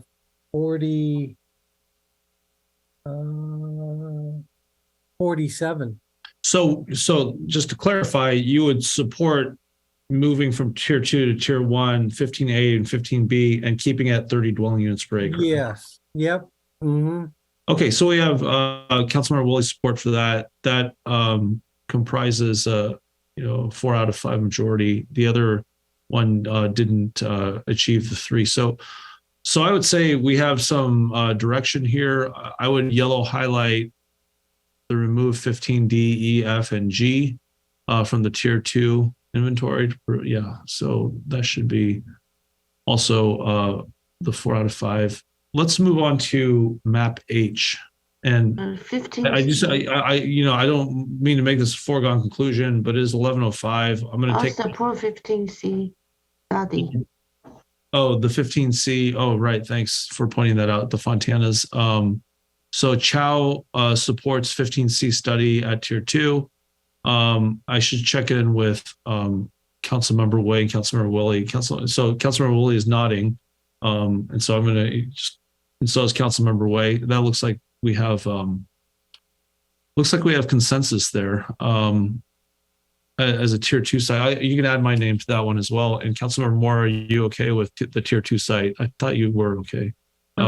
Yes. Yes. Yeah. I'm ready to move on to the next couple of ones. And yeah, let's do that.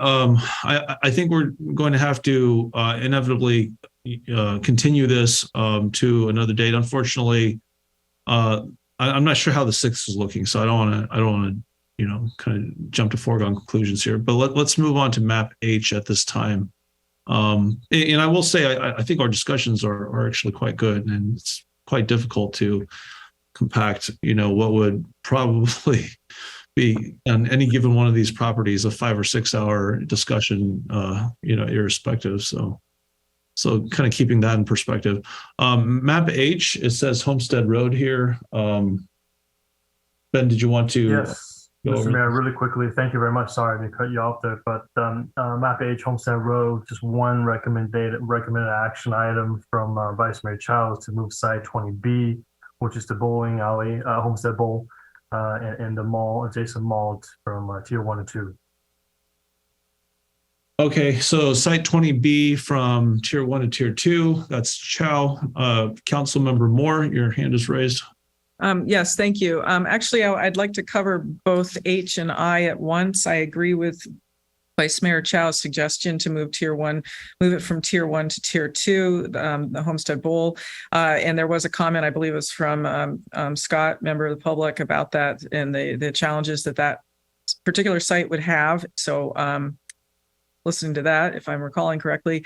And I also agree with the Vice Mayor, the 30 dwelling units to the 50 dwelling units for the Mary Avenue site. That results in, I believe, there's 33 or it might be 38. I think about 38 dwelling units there. Okay, so that's it. I'm not sure how you get 38 if where it's at is 22. So, but in any event, okay. Oh, Mary Avenue. Yeah, it looks like it's at 22 right now. And if you're going from 30 dwelling units an acre to 50 dwelling units an acre, you should be basically taking 2/3 of that. Let me find it. Maybe that's right. So 2/3 of 22 would be what, a little more than 14. Yeah, actually, I think that's actually fairly close. For some reason, I was adding 11 to 22 instead of 14. Okay, so look at earlier proposal for housing that showed more units. That's Councilmember Willie. Okay, so let's go to Councilmember Way. We have, I think it's fine to put 2 maps on here since it is, just two proposals right now. Councilmember Way, are you? Yeah, I'm okay with the proposals. I just want to ask a general question of staff. The 30 per acre to 50 per acre is because we want to preserve retail. Is it 50 per acre is more likely the owner would preserve retail or more easier to build retail? Is there a difference between 30, 40, 50? I will defer to David Mastenson on that. I think the retail has so much to do with location, and retail spaces are getting smaller generally, so less retail is serving these areas. But I don't think there's a huge difference in terms of 30 to 50, whether, retail would be more viable. It's really more about the location. Okay, so I was going back to the Stevens Creek location. I guess my question was, if we increase to 50, is it more likely they will preserve retail, or it doesn't matter? 30, 50, 30, 40, 50. Yeah, I don't think that's going to be a game changer. All right, thank you. I'm okay with the proposals, Mayor. Okay, thank you, Councilmember Way. Let's go to Councilmember Woolley. So Councilmember Woolley, maps H and I, there are 2 proposals on the table here. Yeah, I'm fine with both. Okay, I just want to ask a clarifying question here since there was an editing opportunity. So 20C has owner interest, correct? Because I'm not seeing that red dot on the new presentation. I guess maybe it wasn't, attended to because you had all the other updates to make. But 20C, just to remind you, 20C is the church, I think, or a couple of church lots. Correct. Okay. 20A and C are the church lots. Okay, and there was owner interest in that, is that correct? At least on 20C, I believe there was owner interest. Okay. Yes, just to clarify, 20C has owner interest. Okay, that has owner interest. Okay. And then if we move 20B down, I'm seeing that we were at 167 units with 3.38 acres. But the current density is already 35 dwelling units an acre in two of those. Although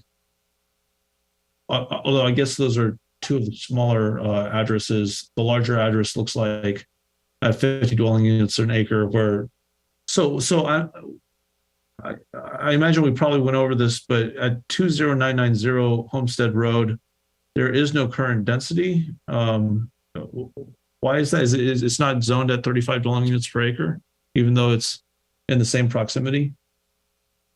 Sir, could you repeat that address again? 20990. It's all under 20B. There are three addresses listed under 20B. There's 20916, 20956, and 20990. And that last one doesn't have a current density listed on the table, or at least not the one that is on the presentation. Excuse me, Mr. Mayor, if I could, I believe that is just an omission. It should be 35 like the other two. Okay, so we could still impute 70% of that number for 20B, the 167 units. Is that correct? Because 35 out of 35 dwelling units is where all of those are at right now. Correct. I mean, if we wanted to keep it on the inventory at the 35 dwelling units to the acre, yes, that is correct. Because we're suggesting that we put it in tier 2, so it should still be an option, right? In terms of, kind of keeping it in the CEQA process. So we could still study it at 50, and the council could still choose not to put it on the list at 50 later down the road. Well, I say let's just put it in the tier 2 and proceed accordingly, because there hasn't been a request to kind of pare down the proposed density. So yeah, that's fine what you're suggesting.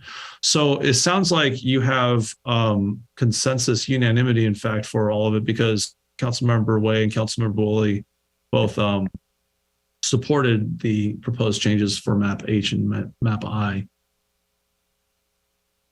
And I'll go ahead and support as well. And the next one. Yeah, and the next one. So all 5 of us there. Map K for Jollyman. It looks like you have listed potential for additional units at P8. And so, I'm sorry, go ahead. Oh. Map K. So there was, what happened to map J? Was there were no suggestions there? That's what I had my hand up, Mr. Mayor. Sorry, I meant to speak up before you finish. So for map J, there were no comments or proposals. That's what the next one will be, map K. Okay. So now, sorry, go ahead, Councilmember Moore. So I was wondering, since P8 is a pipeline project, is there really anything we can do about that? Is that the same McClellan Road projects that we keep talking about? It's the McClellan Road project on the south side, which is in review and due to be heard by Planning Commission next. And 12 units, so there's really nothing. Can you remove my name? We don't need to talk about it. Thank you. Yeah, we're not requesting any guidance at this time. Okay, thank you. Okay, we're on to the Monte Vista South neighborhood. That's map L. And if you could scroll down. Mayor? Council Vice Mayor Chow. So map J, I think I had comments for the first set, but then I did not share or write down my comments for the rest. Map J, there is a site that has no owner interest, but then we did add that as tier 1. So I think we should still see, is that something we want to see? No owner interest, and we are adding it as tier 1 and up zoning from 25 to 50 units per acre. Let's see. So I see 23B is on tier 1, 1.32 acres. Yeah, Is that the one you're yeah, referring? yeah.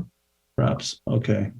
23A has owner interest. 23C has owner interest, but it's tier 2. So why is 23B tier 1 and C with interest is tier 2? If I may, I can help answer that. I believe through the mayor, the planning commission actually wished to include 23B in the inventory. It is the USA Bank building, and they appear to believe that there might be interest in developing that because it is it's on the west side of De Anza Boulevard. 23C is the chamber building, which is a fairly small site. And the planning commission did not recommend including that into the as a tier 1 site in the inventory. Oh, interesting. So you have a whole bunch of them though that don't have owner interest from G, H, I, J, K, and L, right? And they're all in tier 1. Are the reasons similar to you for why those are in tier 1? Yes. Which is what? Because I think Again, yes, that they are on the west side of De Anza Boulevard. okay, that's it. And that was it. Yes. Oh, okay. All right. Well, I guess you have your answer, Vice Mayor Chow. Councilmember Wei? So I'm just curious, when there is owner interest, I think it's very likely we should include it, even though it's a small site. We have included some small sites with owner interest. So why is it because of the chamber site they're interested is smaller that it's not included? I'm just curious because I would think if there's interest, we should include it. And we have precedents of including very small sites with just adding one unit to it. Which one's the chamber site? That's not 23C, is it? It appears to be yes. How come it's on De Anza? Sorry. It's connected to Kentucky Fried Chicken. Oh, it used to be Kentucky Fried Chicken. See, it looks like there's a call-out box on the map that points to 23C, but that's so what's the letter of the chamber site? It doesn't look like they have one. My apologies. I'm looking at this again. Yeah. I'm confusing myself here. Yeah. Because I know like chambers in Silverado, I mean, it's not, I don't think it's. My apologies. That is the, now I'm flustered. It is the site at the northwest corner of Kerwin and De Anza, and there is owner interest from that site. It is a commercial building, which has a foot massage place and it has a small restaurant, but potentially it's connected to an office building to the north of it. Okay, I know exactly where that is. So if there's owner interest, I would think we. Hung you. I'm sorry. I would think if there's owner interest, we should be able to accommodate it and at least put in have a study on it. If I could on that site, it's also just a quarter of an acre and it isn't contiguous with other sites. So we have a lot of smaller properties that are next to one or two others where they get up to say an acre or more. This is freestanding with no other sites around it that had owner interest. And I think it's just 0.26. So that was a factor as well.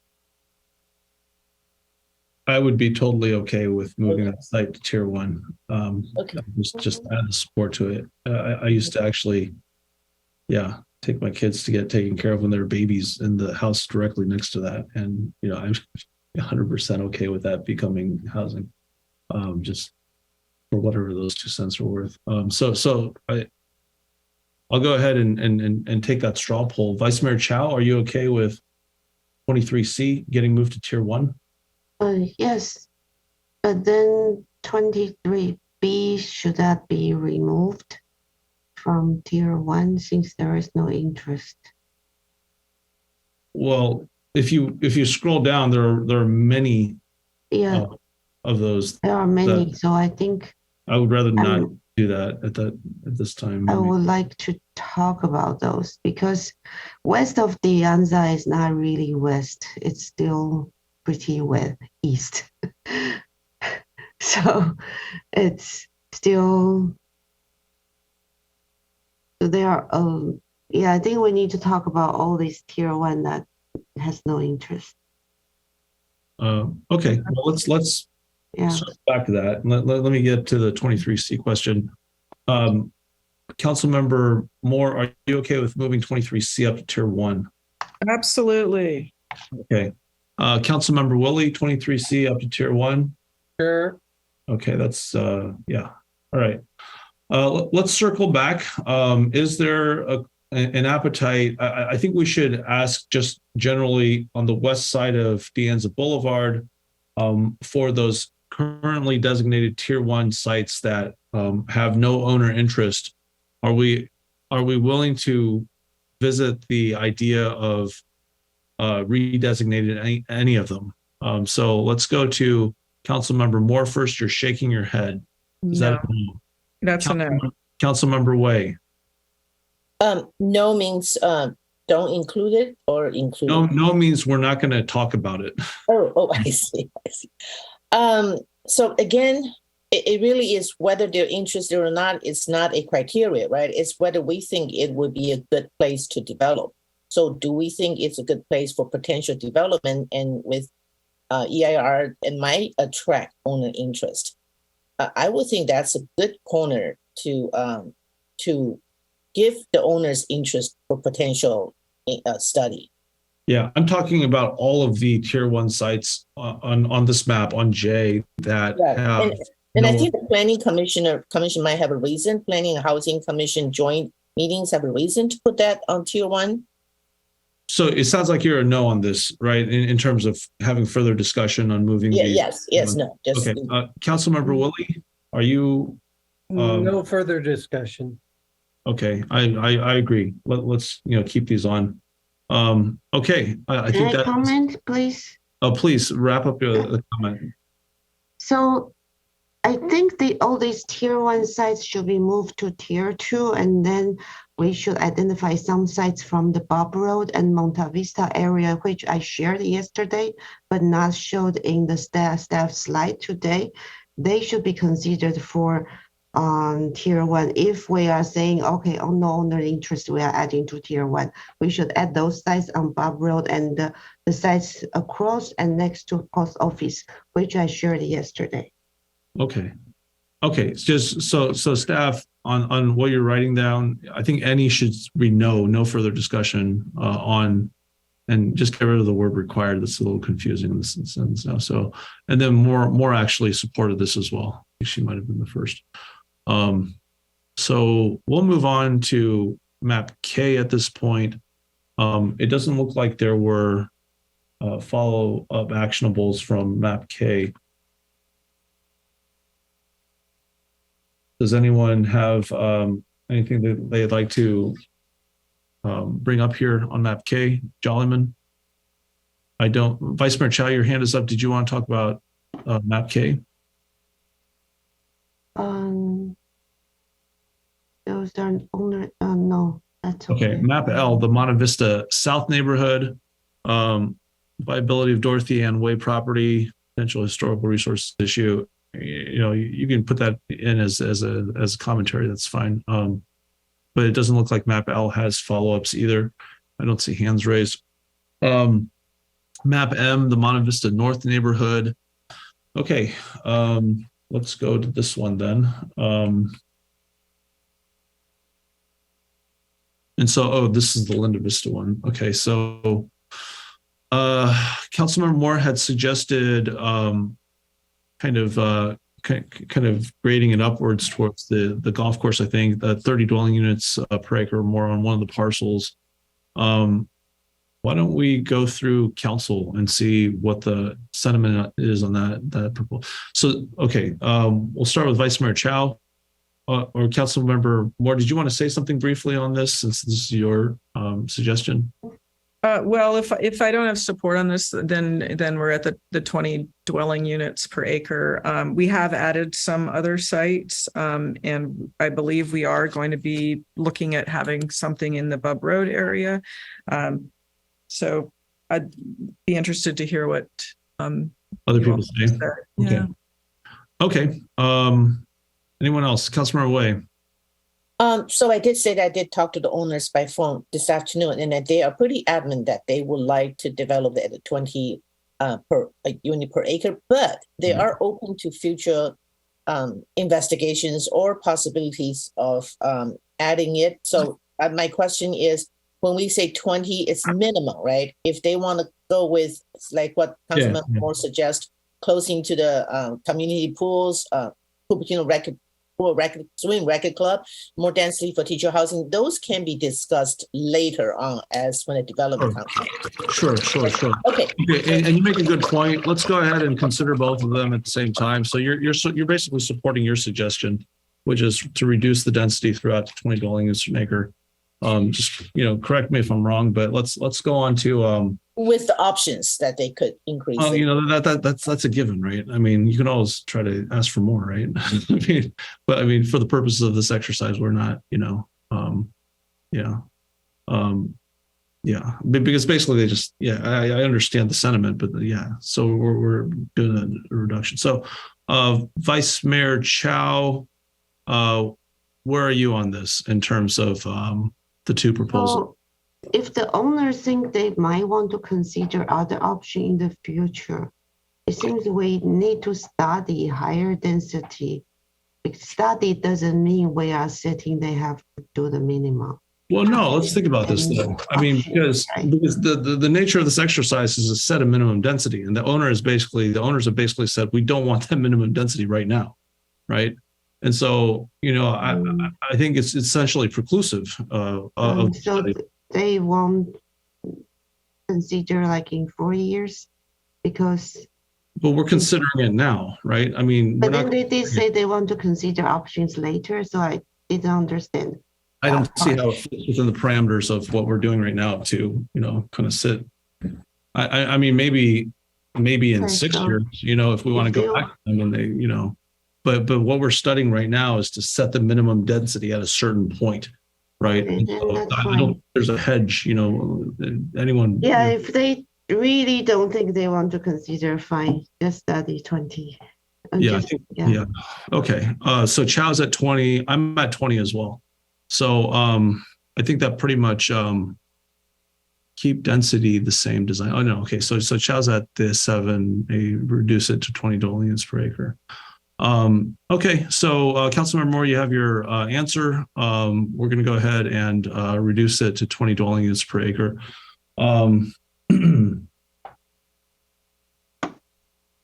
Okay, so let's go to the BUB special area map.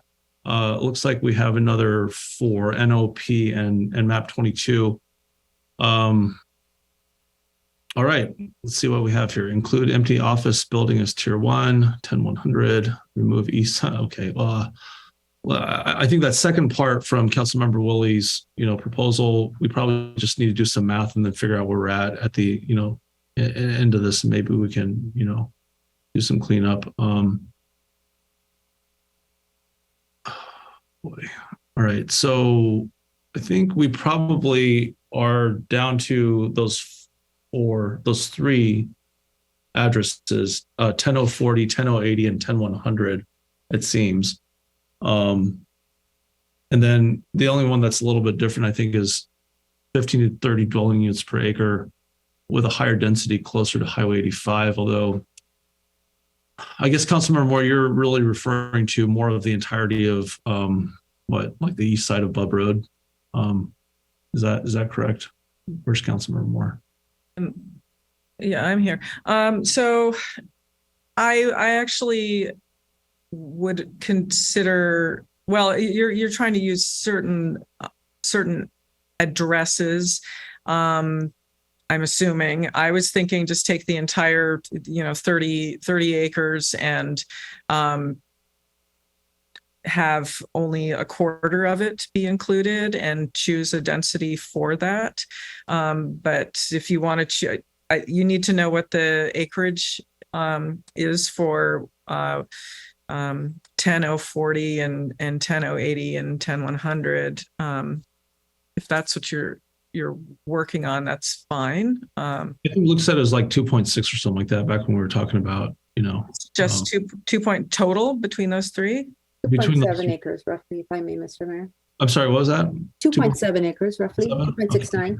2.69. Okay. And then did you want to try that at 30 acres? Was that the idea? Dwelling units per acre? Yeah, let's just try that. Let's for 3 properties at 30 dwelling units per acre, tier 2. That's fine. That's acceptable. Okay. Councilmember Woolley, are you okay with that? Yeah, sounds good to me. My comment would be that, we have those 3 sites that are identified, but we don't really know how things are going to play out. So I would say, or equivalent. Okay, or equivalent. We don't know how it's going to play out. I would also go on to just kind of flavor it that this has not been previously part of the overall picture. And so this is kind of new. I'd like to suggest, I do feel strongly about having a vision very similar to what has played out in Milpitas on McCandless. To me, changing this from office to residential, wow, help our jobs to housing balance and stuff. So I would like to suggest that we have a subcommittee that reaches out to the building owners, the Caltrans, and to Apple, so that we really do get a clear understanding. Just asking them interest or no interest, no, that doesn't do it. But if the mayor is part of the subcommittee, and we reach out to Apple, who has this multi-billion-dollar housing proposal out there, and say, gee whiz, let's work together on this. I think we're going to get hopefully some positive vibes out of it. We don't have to do the subcommittee tonight. I'm just trying to put that out there, that I don't think this should just be handled as the other ones where, send out letters to them. No, I think. Okay. Yeah. Councilmember Woolley, I think you're speaking wisdom based upon, what I've seen and heard. Frankly, I think it's much closer to reality than this whole idea of, they have all these like secret laboratories and, they absolutely must keep, above for this kind of thing, or else, so I think there's definitely willingness to keep an open mind at 10040, 10080 and 10100 Bub. I think it's an excellent, toehold into the conversation. And so I'm 100% with what you're saying. Is what I'm saying. I think it's a good, it's a reasonable amount of acreage too, and probably the right place to put it, right off Stevens Creek Boulevard. Also, Vice Mayor Chow, and then Councilmember Woolley, Councilmember Moore. Sorry. Actually, no, Councilmember Moore, you're already in support of this. So Vice Mayor Chow, and then we'll go to Councilmember Way. Okay, so I envision this area that we are not just building housing, we should also introduce retail that's easily accessible by the neighborhood and the students. But right now, the 3 sites picked are all on the very north. That's not really walkable. I would rather pick sites that are closer to the neighborhood so that we can develop mixed use there. And then 30 units per acre. I'm confused because we were told 13 units per acre is townhome development, but then we were thinking, since it's back right to the highway, so it could go higher.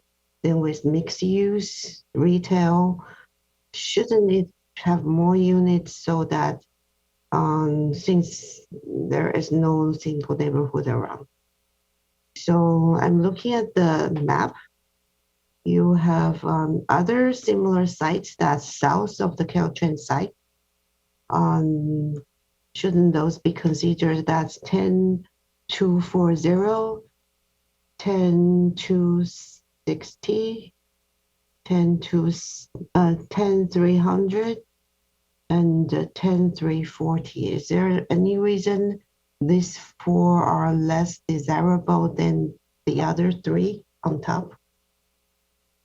Is the church one of those, the last of those four, or the first of those four, Vice Mayor? I don't know.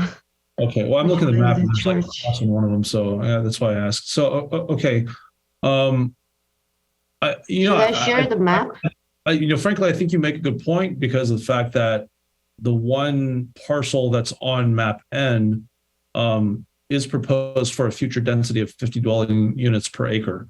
Given the fact that you're still along Highway 85, I think it's probably reasonable to, kind of put the 50 on there for the purpose of the study.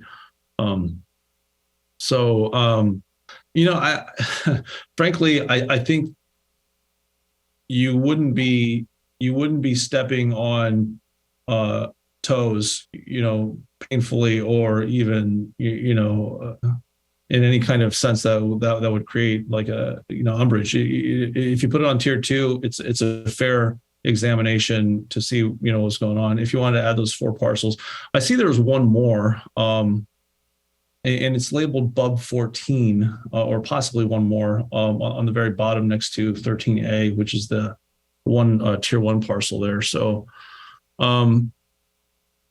okay, so let me ask this of staff. So all the properties, with the exception of the Caltrans corporation yard, and I think there was a couple of direct buildings or parcels that Pew was referring to. All of those, are those possible to look at the 50 dwelling units per acre, under the idea that they're right next to 85? And the other one that you have right next to 85 on the far south of this map is at 50 dwelling units per acre. Is there a possibility to put these on tier 2?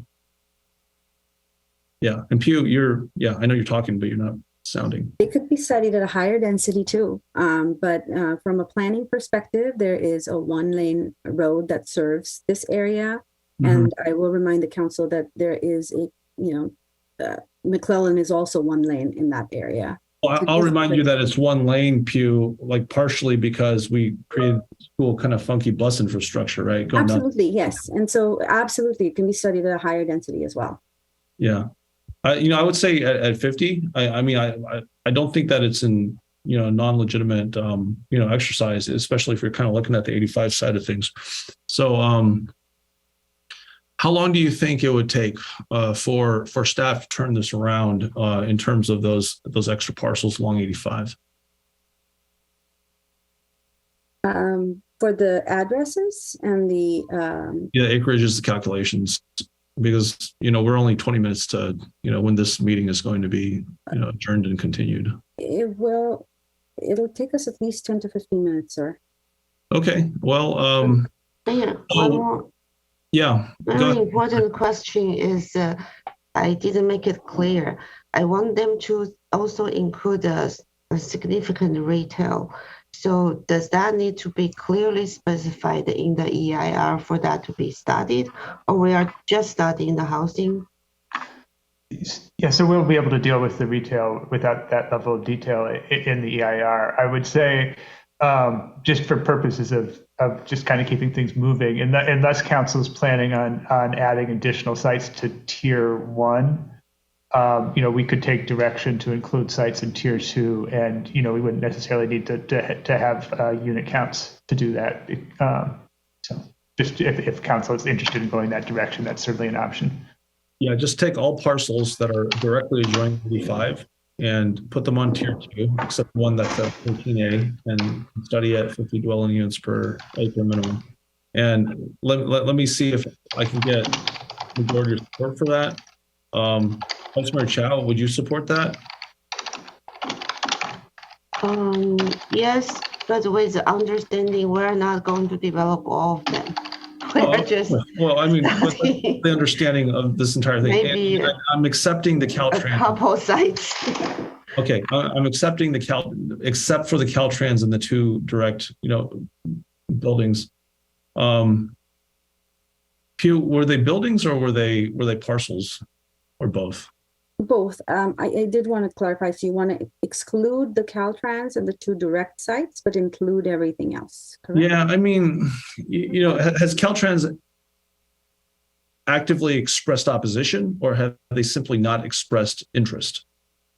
They have not expressed interest. And the last time they were contacted about the potential Costco, they had indicated disinterest in doing that. Well, that's Costco, right? That's not necessarily housing. That's did you say Costco? I believe there were some discussions.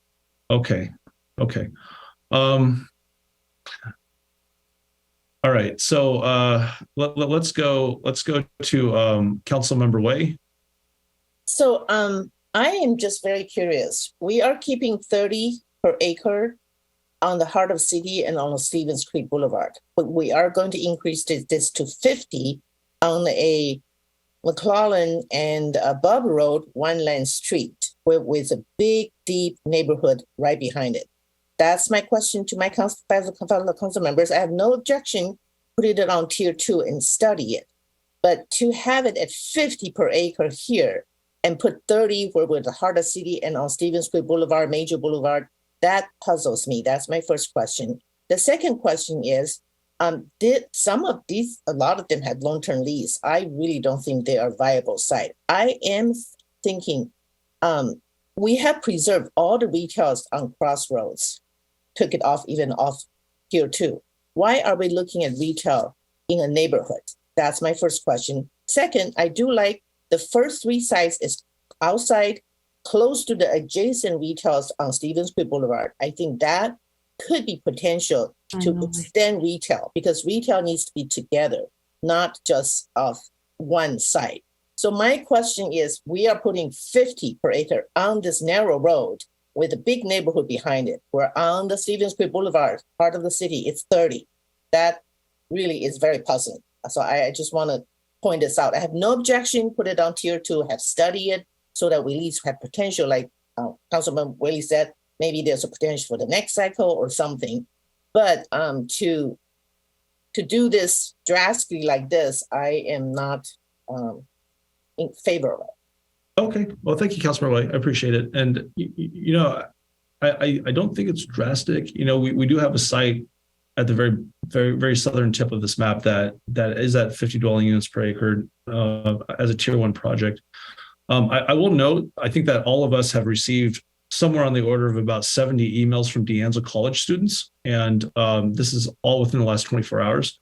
De Anza College is right next to this, right? And so I would say that it's not a bad possibility, if you're looking to go, and do something about, some of these like really, vociferously and passionately stated, concerns. And so through the mayor, that's what I'm saying. I'm not opposing to study it. I think it's good to study it for potential, but to have it at 50 as minimum, I think it's a little all sides. That's a little drastic. Yeah, I mean, I would take exception to your characterization about being right next to a neighborhood, right? I mean, on the direct east, you've got a highway. On the west, we're not touching anything west of Bub Road, right? And Bub Road has absolutely no, housing coming off of it. So, I mean, I would just in the north, you actually have some, services there, some shops, some, like the post office close by.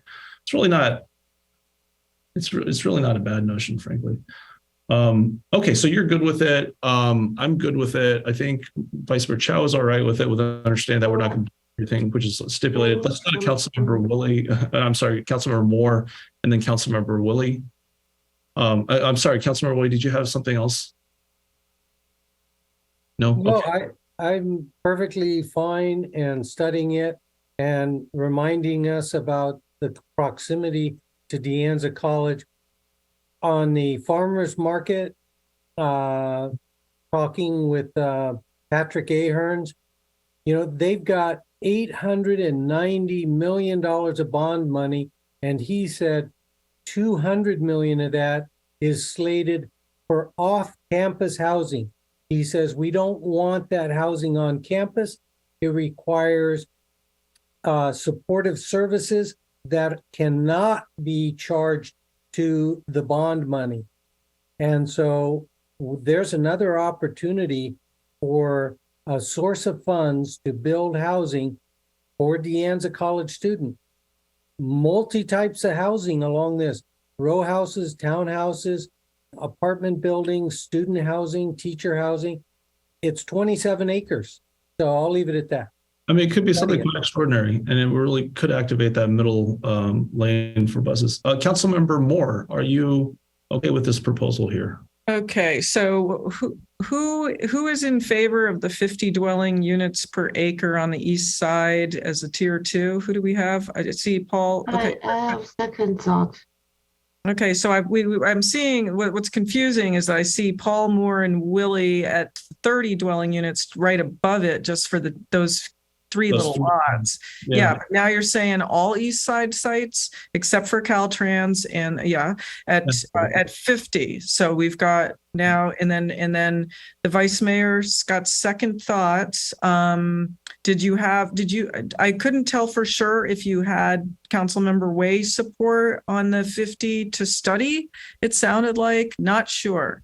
It sounded like, to me, it sounded like we have 4 in favor of the tier 2 at 50. And Vice Mayor Chow was indicating some possible second thoughts. So. Okay, and the 4 Councilmember Willie and Way both agreed? Okay. Actually, through the mayor, no, because come back to Councilmember Willie's comment. 50 per acre, you add bonus, a density bonus. That tells me how many. If at 30, it's 48 already. So I am not comfortable with at 50, but I'm comfortable with 30 because 30 gives us a flexibility to go higher. But to minimum 50, that makes me very wary of. I think it's just, that's why I said it's a little drastic. Okay. I'll just point out 13A, the tier 1 project is at 50 dwelling units per acre. That's, Okay, so I'm supportive of the 30 because you're going the entire east side there. It's not an insignificant amount of acreage. That's true. It's huge. Yeah. And yeah. So let's just imagine you've got, I don't know. Okay, well, not huge. So like 7. You maybe have 7 there, 7 to 10. Yeah, I would guess around closer to the 10. I mean, just looking at 300. Yeah, that's a significant amount, especially if you're trying to get some activated ground floor retail. Okay. It's 9 times 30, 9 times 270. I mean, it's not kind of breaking the bank or anything, but it's Mayor, can I comment? Yeah, I'm sorry. Go ahead, Vice Mayor Chow.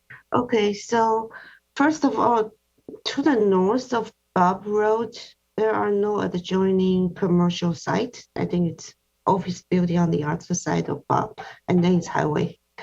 And I think the idea of putting commercial near the south is because it's a walking distance from the schools, from the neighborhood. I think Monte Vista neighborhood has a lot of people who really like to walk and bike. And now there are stores they can walk and bike too. I think that's really adds to the neighborhood benefit. And it's not right next to the neighborhood, it's across the street and at a certain distance. And I think initially, and yeah, I think, 50 units per acre seems to be pretty high, I agree. But at first I thought 30 units per acre, according to the staff, then it will be all townhomes. That's not what I envisioned of this strip, because it's right next to highway. It's where we could have 3-4 stories, even 5 stories next to highway, and then you have a lot of open space in front and retail. That's what I imagined. So I'm not sure. And also, like Councilmember Moore said, it's studying maybe a quarter or a half, not the entire site. So Let me propose. not- Let me yeah. propose something. Instead of kind of giving us the whole snapshot of your thinking process, like maybe we can just do it at 30 dwelling units per acre and maybe look at O and P and the other one on map 22. What do you think? Because we got 10 minutes left. And, I think we're gravitating towards 30 dwelling units per acre. And I'm just kind of suspecting we can get all 5 of us for that. We good? Okay. I'm hoping a little higher than 30 though, because it's right next to highway. Throw a number out at 35. 40. 40? Let's, Okay. yeah, let's do me. I mean, obviously, I'd be okay with 40 if I was okay with 50. And I think that gets us closer to, consistency with, the 13A. It is right next to the highway, so let's, I hate to go through this again, but where are we here? Councilmember Way, you're shaking your hand. Just one last comment. Just Okay. remember when people drop kids at Kennedy, Monte Vista, and Lincoln and want to go out on that one street with this high density plus bonus, you have to remember that Councilman Willie continues to remind us there is density bonus. At 40, at 50, imagine what's the density bonus. I just want to say when we do 30, it doesn't mean we cannot do higher. But when we set 40 or 50, that's minimum. So you have to remember that. Minimum plus density bonus. Let's Right. think it through, okay? Well, yes, of course. But again, Councilmember Way, I mean, these types of envisioning processes don't just apply to one area of town, right? So, I mean, just like everyone else says, if you're near Tantau and Wolf, say, well, you've got 2,400 housing units, got 2 million square feet of office, you got a bunch, some retail. I mean, let's imagine that, right? And then you put all the stuff across the street. I mean, it's not happening tomorrow, right? We're going to have some progression time to, kind of deal with it. So would you be okay with the 40 dwelling units per acre, Councilmember Way? No, I You're- just you're think at 30? it's too high to study. I mean, we Okay. can go higher always, Okay, so are you Remember, okay? these are schools. The other side Right. you mentioned don't have schools. Okay. Are you okay? You're okay at 30 though, right? Correct? The other Absolutely. side have a lot of school, a lot of students too. Okay. Councilmember Moore, you're okay with 30? Yes, and what I want to mention real quick is that it looks like all we had for O was to change the density from 20 to 30 dwelling units per acre, and P looked like it was a go. My Okay. question, Let's not jump ahead of ourselves. Let's try to get this one done before we, then Mayor, we're up against midnight. It's 11:53. What are you hoping to accomplish in the next 7 minutes? I'm hoping to get through all of these maps. And- I'm good with what we've got. Then we get through the maps. We don't have the grand total. I've been trying to keep track of it here. I've got a number. I'd like to hear what staff has.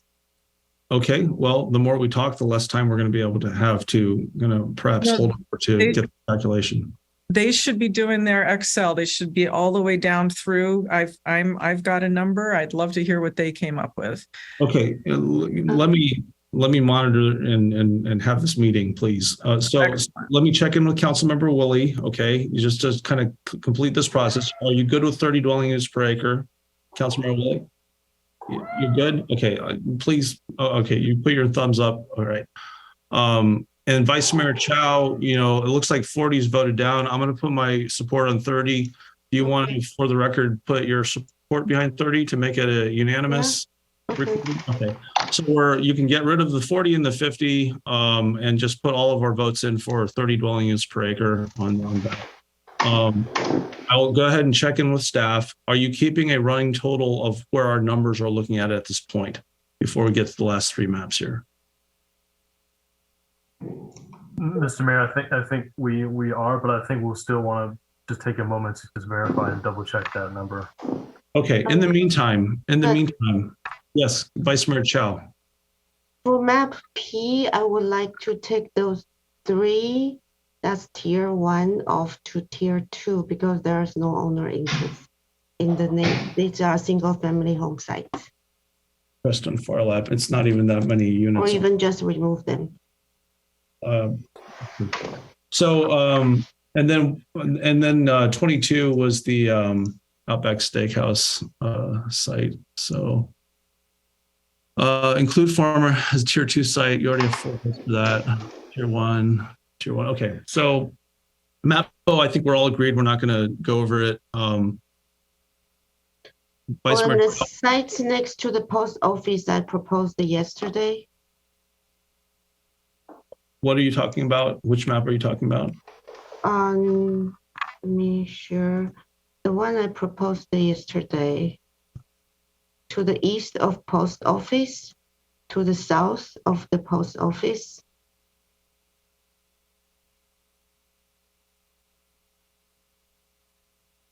So these two are not added. Through the mayor, if I may, Yeah, go Vice ahead. Mayor Powell, we did not get consensus from the council to go ahead and include those. As I noted to the council last night, we will come back with the Outback side and Bob Road, and that's it. Okay, so Vice Mayor, you had some other, it seems like other. I think I didn't have a chance yesterday to get Right. a polling of what other council member thinks. Can I get that now? Okay, if you want the poll, we can try to achieve it. Councilmember Moore, did you want to speak to Vice Mayor Chow's proposals along the post office north of Stevens?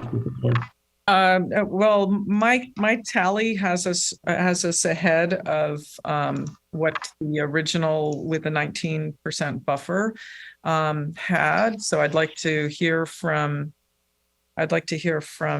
staff about that because Okay. But if we have these sites, we can remove those sites on the Anza, which is tier 1 with no owner interest. I don't know if there's any owner interest for these particular properties. Yeah, so it's equivalent. No. And then it's more well distributed across. We just added Bub in order to make it more distributed. Mayor, if I may, I think we're, as the city manager indicated, I think we might want to double check to get an exact number, but I think, based on staff's calculation, we're down about 50 units from where we started. Yeah. Even with the BUB units? The BUB units are tier 2, so we're not counting those. Okay, so we're overall down about 50. Okay, let's go and let's do this. I want to verify that we don't have any interest in O, and then P, we had a pending request from Vice Mayor Chow to move those sites from tier 1 to tier 2. I'll note that those actually have something like 31 units there. And the current units were 3. So we'd lose another 28, I think, possibly. So Pew, you have your hand raised, and then we'll go to Councilmember Moore. Yes, sir. I mean, even though we are down, 50 units, from a buffer perspective, I think we're still okay. We have, the tier 2 sites that we'll be studying. And then when we do the final shakedown with the housing element, I think we would be fine. Yeah, I would say from an options perspective, we're doing fairly fantastically. I mean, we've added, a good amount of units to choose from. Councilmember Moore?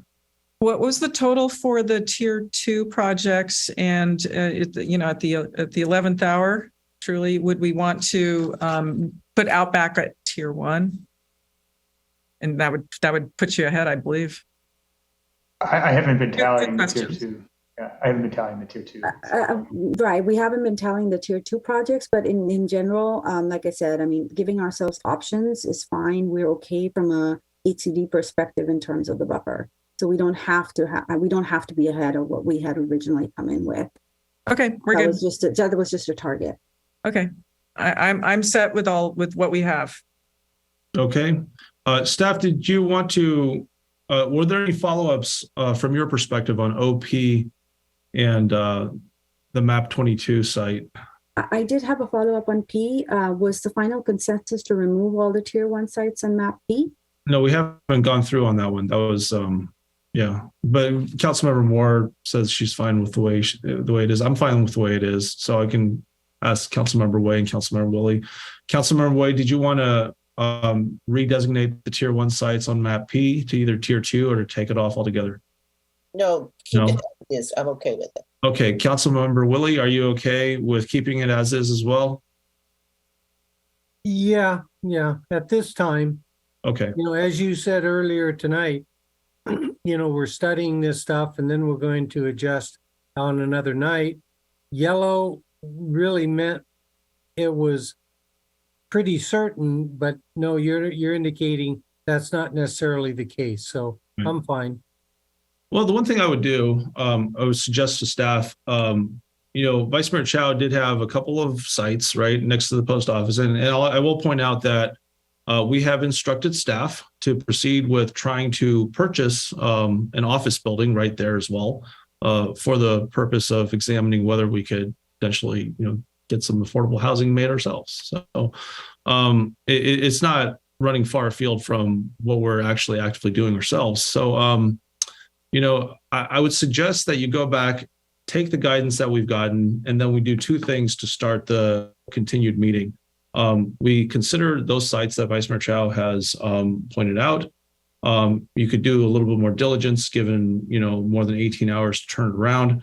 And then we can take some public comment on what, you know, we've heard. And hopefully you'll have a written and published report that people can absorb based upon what, you know, we've gone through here.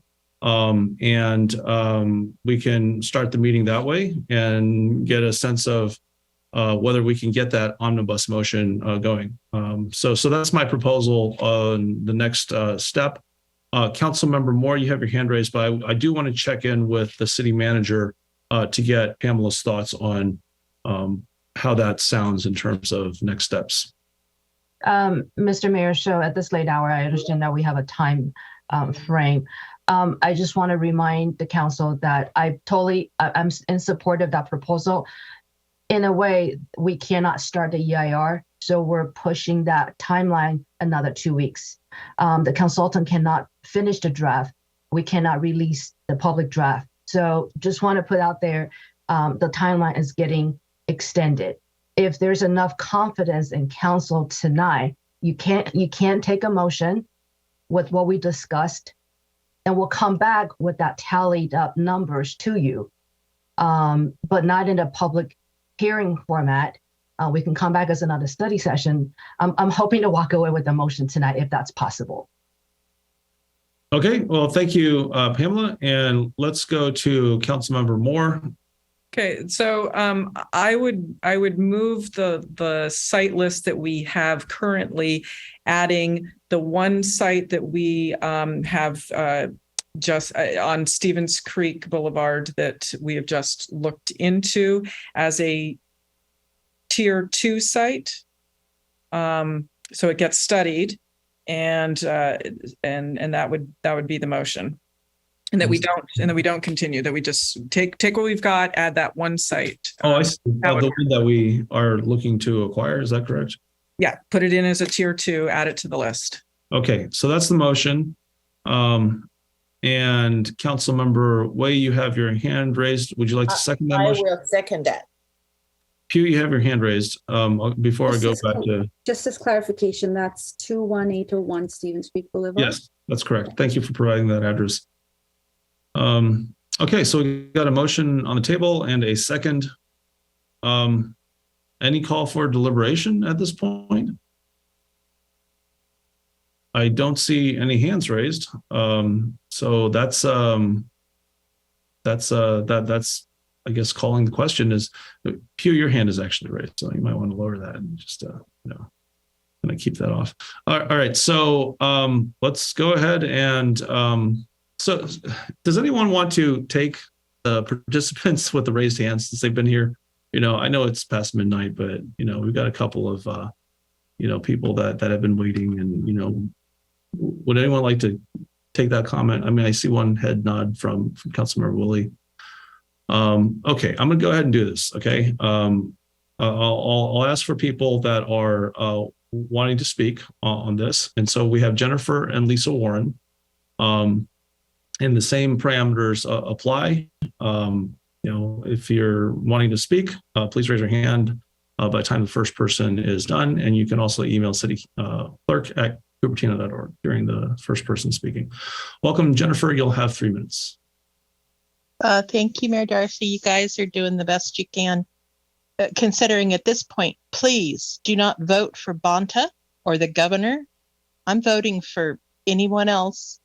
I feel like the quality of life in my city, which I have invested my time and energy in for the amount of time I've lived here, has gone to rock bottom zero. It's not your fault. It's not the staff's. It's not the consultant. I lay the blame straight at the governor and what he has allowed to happen to this state. I am appalled. 15 dwelling units in my city. There is no way this thing is going down. We have the initiative that is coming in 2024. Our neighbors, I forgot what the name is, but this stuff cannot continue. I know where the money's coming from, and we are so close to divulging it. I am sick of this. I feel like we're living in the ultimate totalitarian system. I don't like to see this stuff happen. I'm sure you guys hate to rezone. I have spent hours of my life.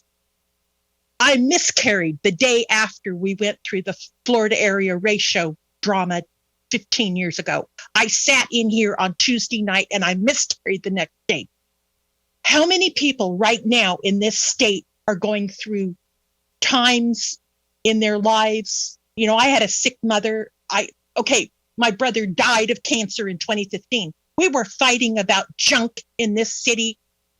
If the governor is letting people in this state get to this point, then he's not fit to be governor. He's not fit for the White House. So that's my comment, because our quality of life is going a big zero. And I'm sorry, the YIMBYs and the money backing them are the biggest culprit that has ever caused problems in my city. My city. Thank you. Thank you, Jennifer. And we have Scott Connolly with a hand raised as well after Lisa Warren. Madam City Clerk, did any emails come in during this time? No, Mayor. Okay, thank you, Madam City Clerk. Next, we have Lisa. Welcome. Hi. So I would turn this off to now had I not heard that there was going to be time for public comment, and I started listening to you go through these things. And I can tell you this was absolutely not the kind of meeting that should have been Zoom only. I'm sitting here disabled in effect because all I can see is a screen that I can't maneuver with typing going on. I can pull up maps on my 15-inch screen and share it and split the screen and try to figure out what is going on. But then to have to be figuring that out while I'm trying to take notes on what you're currently saying, it's insane. I feel cheated, and this may sound dramatic, but I need to see what this thing is, and I have the right to, and you have the obligation for it to be that way. So, I'm not even going to say pardon the drama, because it's, in my mind, appropriate to me making these comments at this point. When is the public going to get a picture of what you just went through with your list? When is that going to be publicly available so any comments can be made before something is quote unquote too late? There were also a lot of false statements made by people that were not corrected. This is important, and this is something that has taken far too long to get to you to handle. And I get that part. And I get that's not your fault, but you got to do. I'm just really disappointed in what just happened in the last 2 hours. Especially when there was a comment about needing to continue it. And that's now not happening. Peace out. Thank you, Lisa. Scott Connolly's hand is no longer raised, and so I'll go and bring this back to council. And so, council, if you have any comments prior to taking a vote on the motion that is on the table, we'll go ahead and provide an opportunity. Councilmember Willie, you have your hand raised. And Yeah, just a quick one. When would we decide on a subcommittee for the Bub Road? for Bub Road outreach. Well, so we have a regular council meeting next Tuesday, and we do have an agenda item where we have subcommittee report outs. And so I can check in with the city attorney and city manager offline to see whether it would be appropriate to bring up the formation of a subcommittee then. But that's what comes to my mind as probably the right place to have that discussion. Great, thank you. Okay. Vice Mayor Chow. Yeah, I think it's Lisa who brought up a point. When will the public get a good summary of the result we vote on today? So would we get these maps that we have updated so that we have the tier 1, tier 2, that's the result of the motion and the spreadsheet? Could that be posted on maybe the housing element site? Through the mayor, Yes. if I may, I think we're getting a thumbs up from the consultant, but I just kind of want to walk briefly of the process. This exercise that you're doing is going to be included in a draft housing element. And that entirety document will be posted on the website. And then there will be additional opportunities for the public to comment. Including a 30-day public review period before it. The housing element draft is different from the site list. I think people probably want to know the updated map they have seen today. There'll be a map in the housing element. So what we're going through is going to be part of that draft housing element. But per your request and seeing the thumbs up from the consultant, we can have tonight's presentation posted on the website. Updated presentation, not Based upon the updated motions based on the motion. Yeah. So, Fantastic. Thank you. Andy, you had your hand up. Did you want to say something? Oh, just to mention that there will also most likely be a scoping meeting related to the CEQA as we do the kickoff. So the sites will also be discussed there. Okay. All right.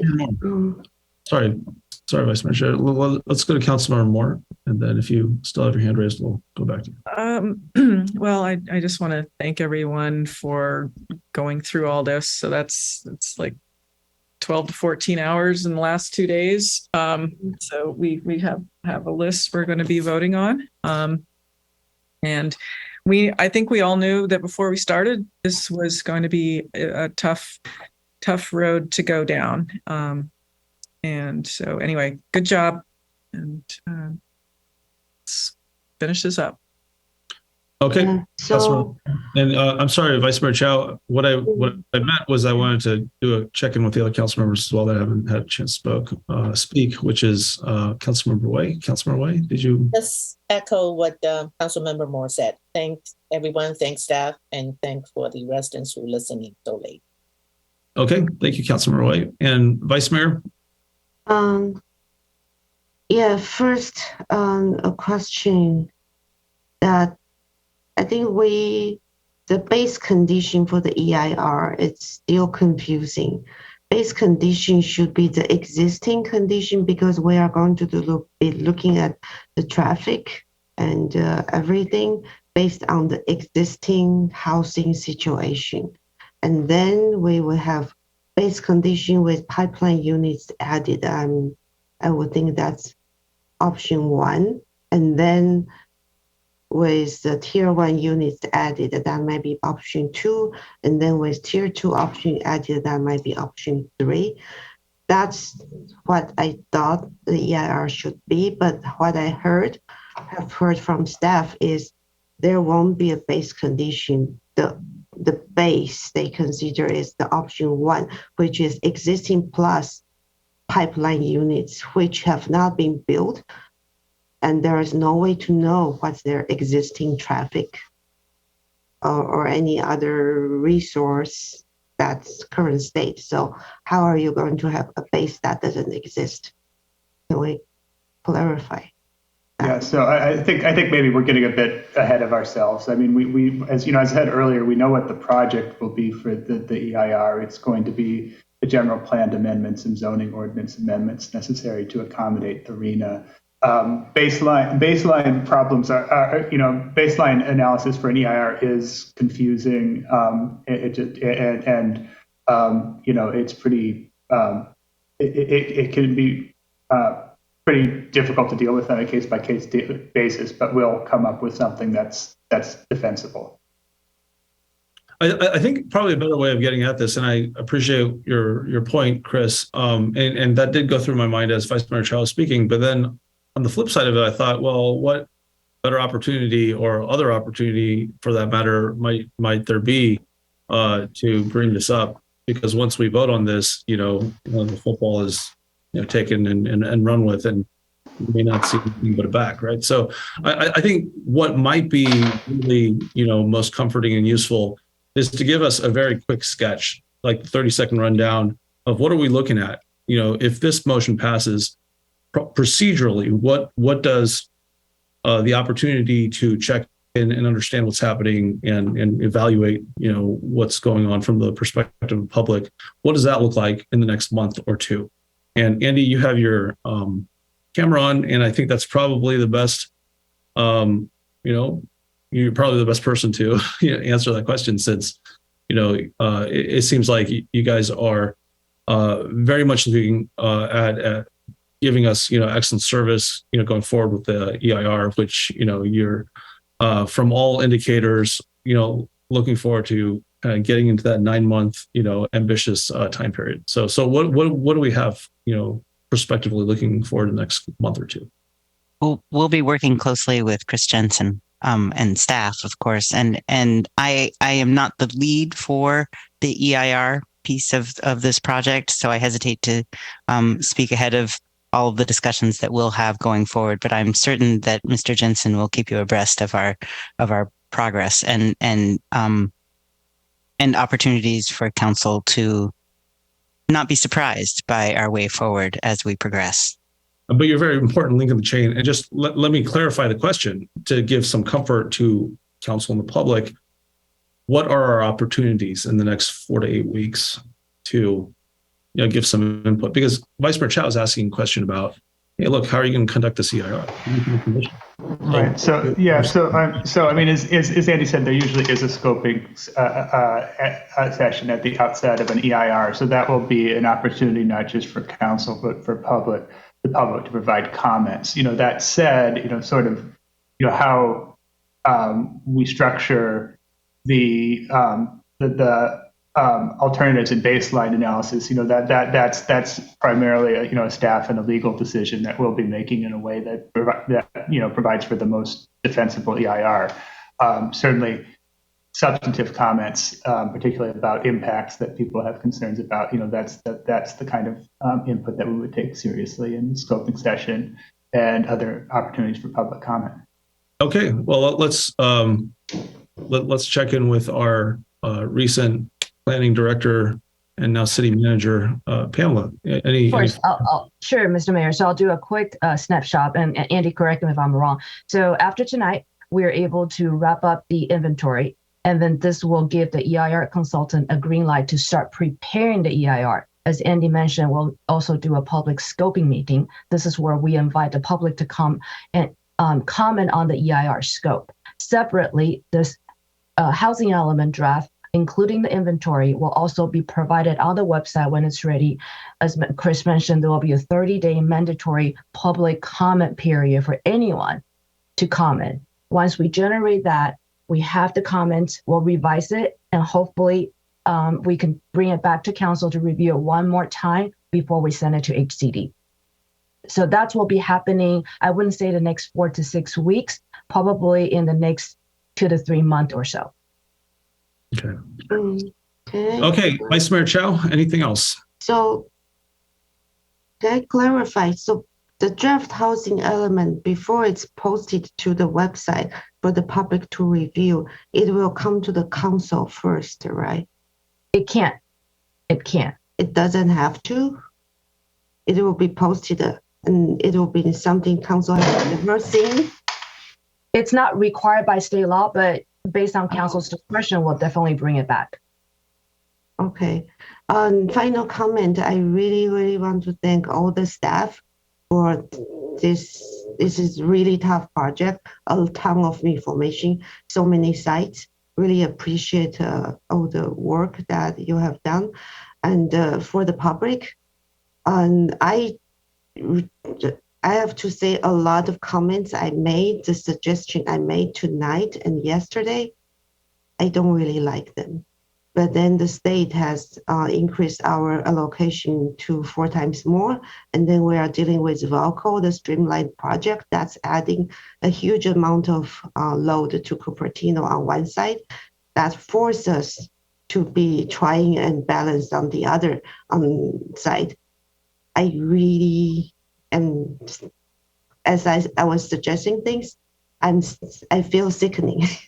So, but we unfortunately that's what we have to do. So. Okay, well, thank you, Vice Mayor. Seeing no further hands, I'm going to go ahead and call the question.